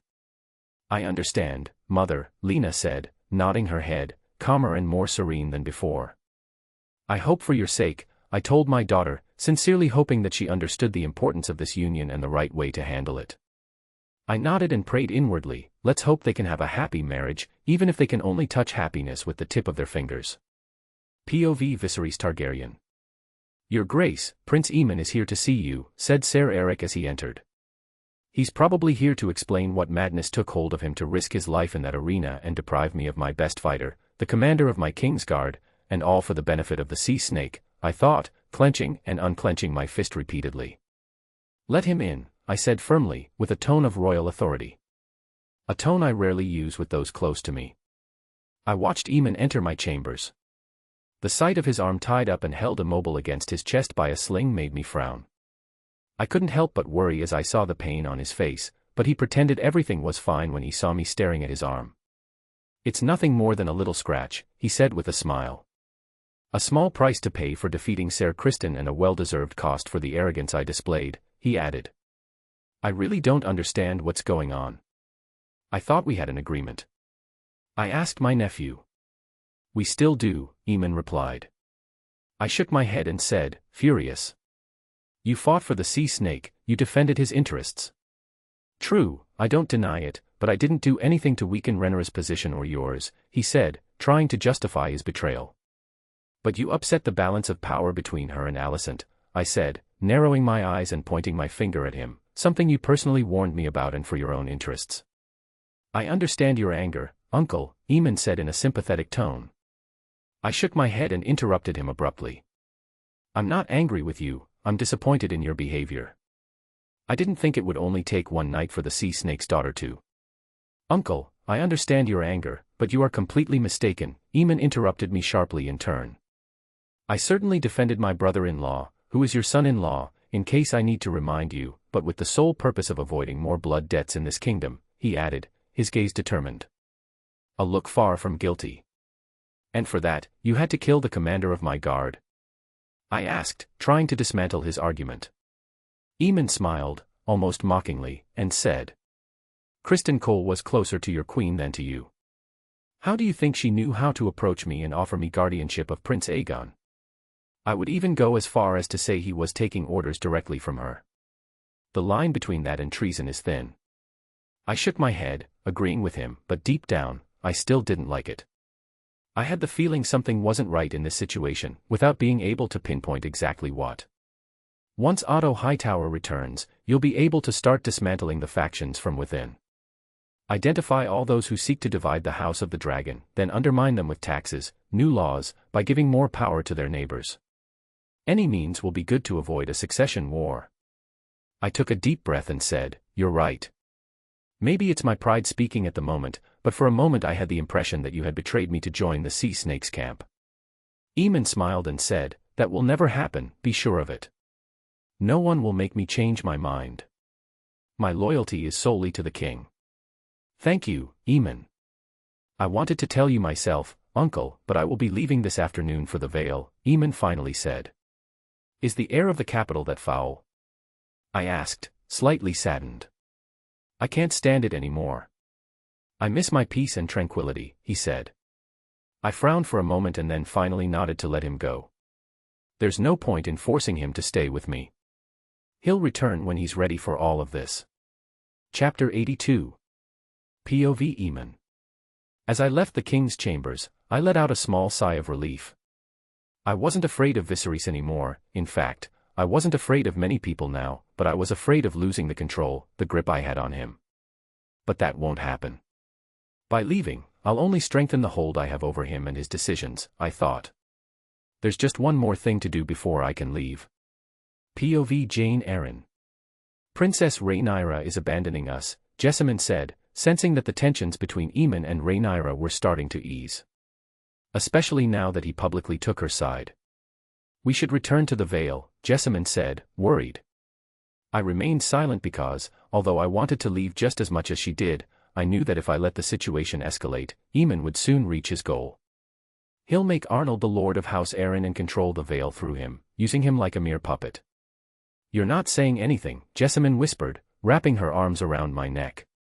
I'm not saying anything because I can feel the noose tightening, I can feel Aemon's hands around my throat, and I'm scared. We aren't defeated. I smiled sadly, thinking, once Aemon reaches his goal, I'll either be dead or imprisoned for the rest of my life. We never should have ended up in this position, I said to my lover with a regret-filled sigh. I know, but we didn't have a choice, she said, trying to make me look at her. I had a choice, I said softly. You regret choosing me, she asked, hurt.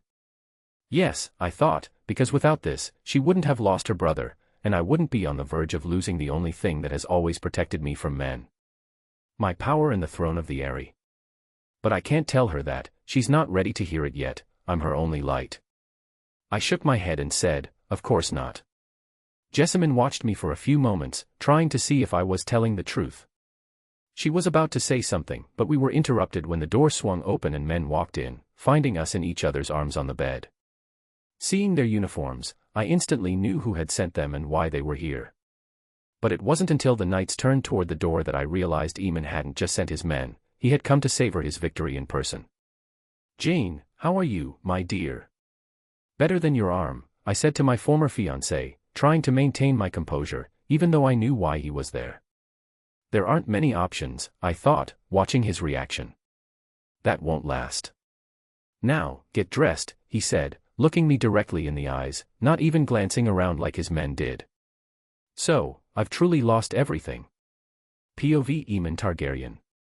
Jane quickly covered herself while her companion stayed in bed, clutching the covers, trembling in fear. Is this the effect I have on people? I thought, noticing how her demeanor had changed. Jessamine Redford had always shown an irritating arrogance toward me, first leaning on her relationship with Jane, then on her connection to Rhaenyra. But now that neither of them can protect her, she's rediscovering fear, I thought, turning my gaze away from Jane's companion to focus entirely on the woman who had once been a formidable opponent. Though she never really stood a chance against me, I reminded myself. I've come here to tell you two things, I began, sitting down in a chair. But before I give you the news, I want you to know that I have a deep respect for women like you. You've been a remarkable adversary, even though we both know you never stood a real chance of winning this little game, I said, looking at her. Jane said nothing, choosing to remain silent. So I continued. The first piece of news I came to share is that the king has agreed to make your cousin Arnold the head of House Arryn and the Lord Paramount of the Vale.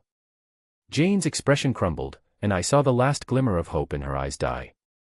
I know it's bad news, but we both knew it was only a matter of time. Unless you still had the naive hope of defeating me. Jane didn't respond to my slight provocation.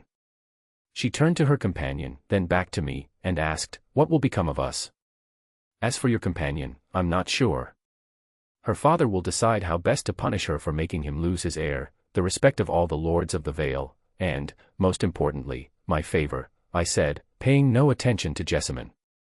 Her father will handle her. She is the symbol of her house's disgrace, I thought, not too concerned about the punishment Jessamine would receive. I added with a teasing smile toward the Lady of the Vale. As for you, my dear Jane, the king has decreed that House Royce will ensure your well-being and safety for the rest of your life. You won't lack for anything, but you will live out your days at Runestone. Jane said nothing, but nodded, silently accepting her fate. You have 1 hour to get ready. We'll leave once the time is up. Chapter 83. POV Roga Stone. Dragon Roar. Dragon Roar. I woke up with a start, hearing the roar of 2 dragons in the sky, announcing their presence and the arrival of the prince and his family. I dressed as quickly as possible and rushed out of my quarters, as if demons were chasing me. I arrived just in time to see Uryx and another dragon, even larger than him, land outside the castle. Surely his fiancée, his wife's dragon, I corrected myself mentally. Open the gates. The prince is back. I shouted to the guards, though they hadn't waited for me to give the order.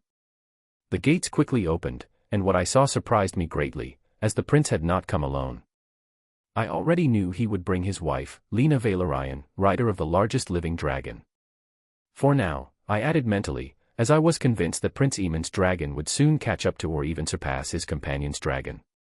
But what truly shocked me were the 2 children they each carried in their arms, fast asleep. These can't be his bastards, he's too young for that. Roga, my friend, said the prince with a smile, looking very happy to return to his fief. I snapped out of the momentary daze caused by the surprise of seeing these two children I knew nothing about, but who were important enough to be brought by the prince himself, on dragonback. "My prince, Lady Regent, Runestone is yours to command," I said, bending the knee. Aemon smiled and passed by me, saying in a humorous tone, "It's only been 2 weeks since we left, you wouldn't have had time to plot treason, even if you wanted to." I smiled and said, "Courtesy demands it, my prince." "I trust you know what's best for you," said the prince firmly, though I could detect another meaning, something more tacit. "I trust you." I stood up, and the future Lady of Runestone said politely, "My husband has spoken a lot about you." I simply lowered my eyes in front of my lord's wife, as a sign of respect for my lord and master, but also to avoid betraying my thoughts, as before me stood the most beautiful woman I had ever seen in my life.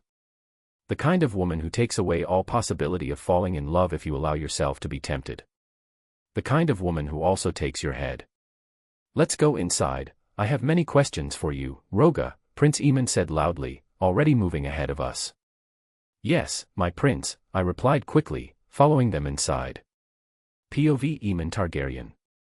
"Prince Aemon," said a servant I had known since my childhood. "Purra, take these children to their rooms so they can rest." The journey was particularly hard on them, I said, handing over the 2 children to 2 knights. "Very well, my prince," Purra said before signaling the 2 knights to follow her. "I'm going to rest now. That dragon ride has made me sleepy," my mother said. I nodded to signal that she could retire in peace, as I had nothing to say to her, and as Lena gave me a look, silently asking if we would do the same, I shook my head and said to a knight standing by the door, "Take the new princess to my private chambers so she can rest in peace, and stand guard at the door." The knight nodded, and Lena followed him, somewhat reluctant that I wasn't accompanying her, given the foreign environment she had just entered. "I'll be there soon anyway," I thought, suppressing the slight pang of guilt for abandoning her so quickly in unknown territory. "So, how did you manage in my absence?" I asked Roga, as I had been away with him. Roga shook his head, then said, "Everything went very well, nothing alarming happened in the castle or nearby. Our farms continue to prosper thanks to the investments you made, but... I asked, sensing he wasn't telling me everything. "But something worries me," he said hesitantly. "What is it?" I asked, fearing that a real problem had arisen during my absence. "Some mountain clans have been in contact with Ser Harold Shet. He even expressly forbade me to interfere in his affairs," Roga said. He paused, then added, "I did as he asked, but I had his every move watched." "And?" I asked, even though I already knew what he was going to say. "Apart from a few brief visits to the camp, accompanied by some of his most loyal followers within the Knights of the Bronze Shields, no one knows what he's up to," he said. "What do you think he's doing?" I asked. "I can't say, my prince, but I sense a conspiracy, and I don't like it. It's one thing for him not to tell me anything, but he should at least inform you before dealing with savages behind your back," Roga said. "And who says it was behind my back?" I asked my steward. "You're aware of what Ser Harold is doing?" he asked. "Of course I am, since I'm the one who gave him his orders," I thought, but didn't explain to Roga. "Very well. I'm going to sleep, but I want Harold and his men summoned before me tomorrow, before I take petitions from my subjects," I said as I walked away. "I will do as you wish, my prince," he said.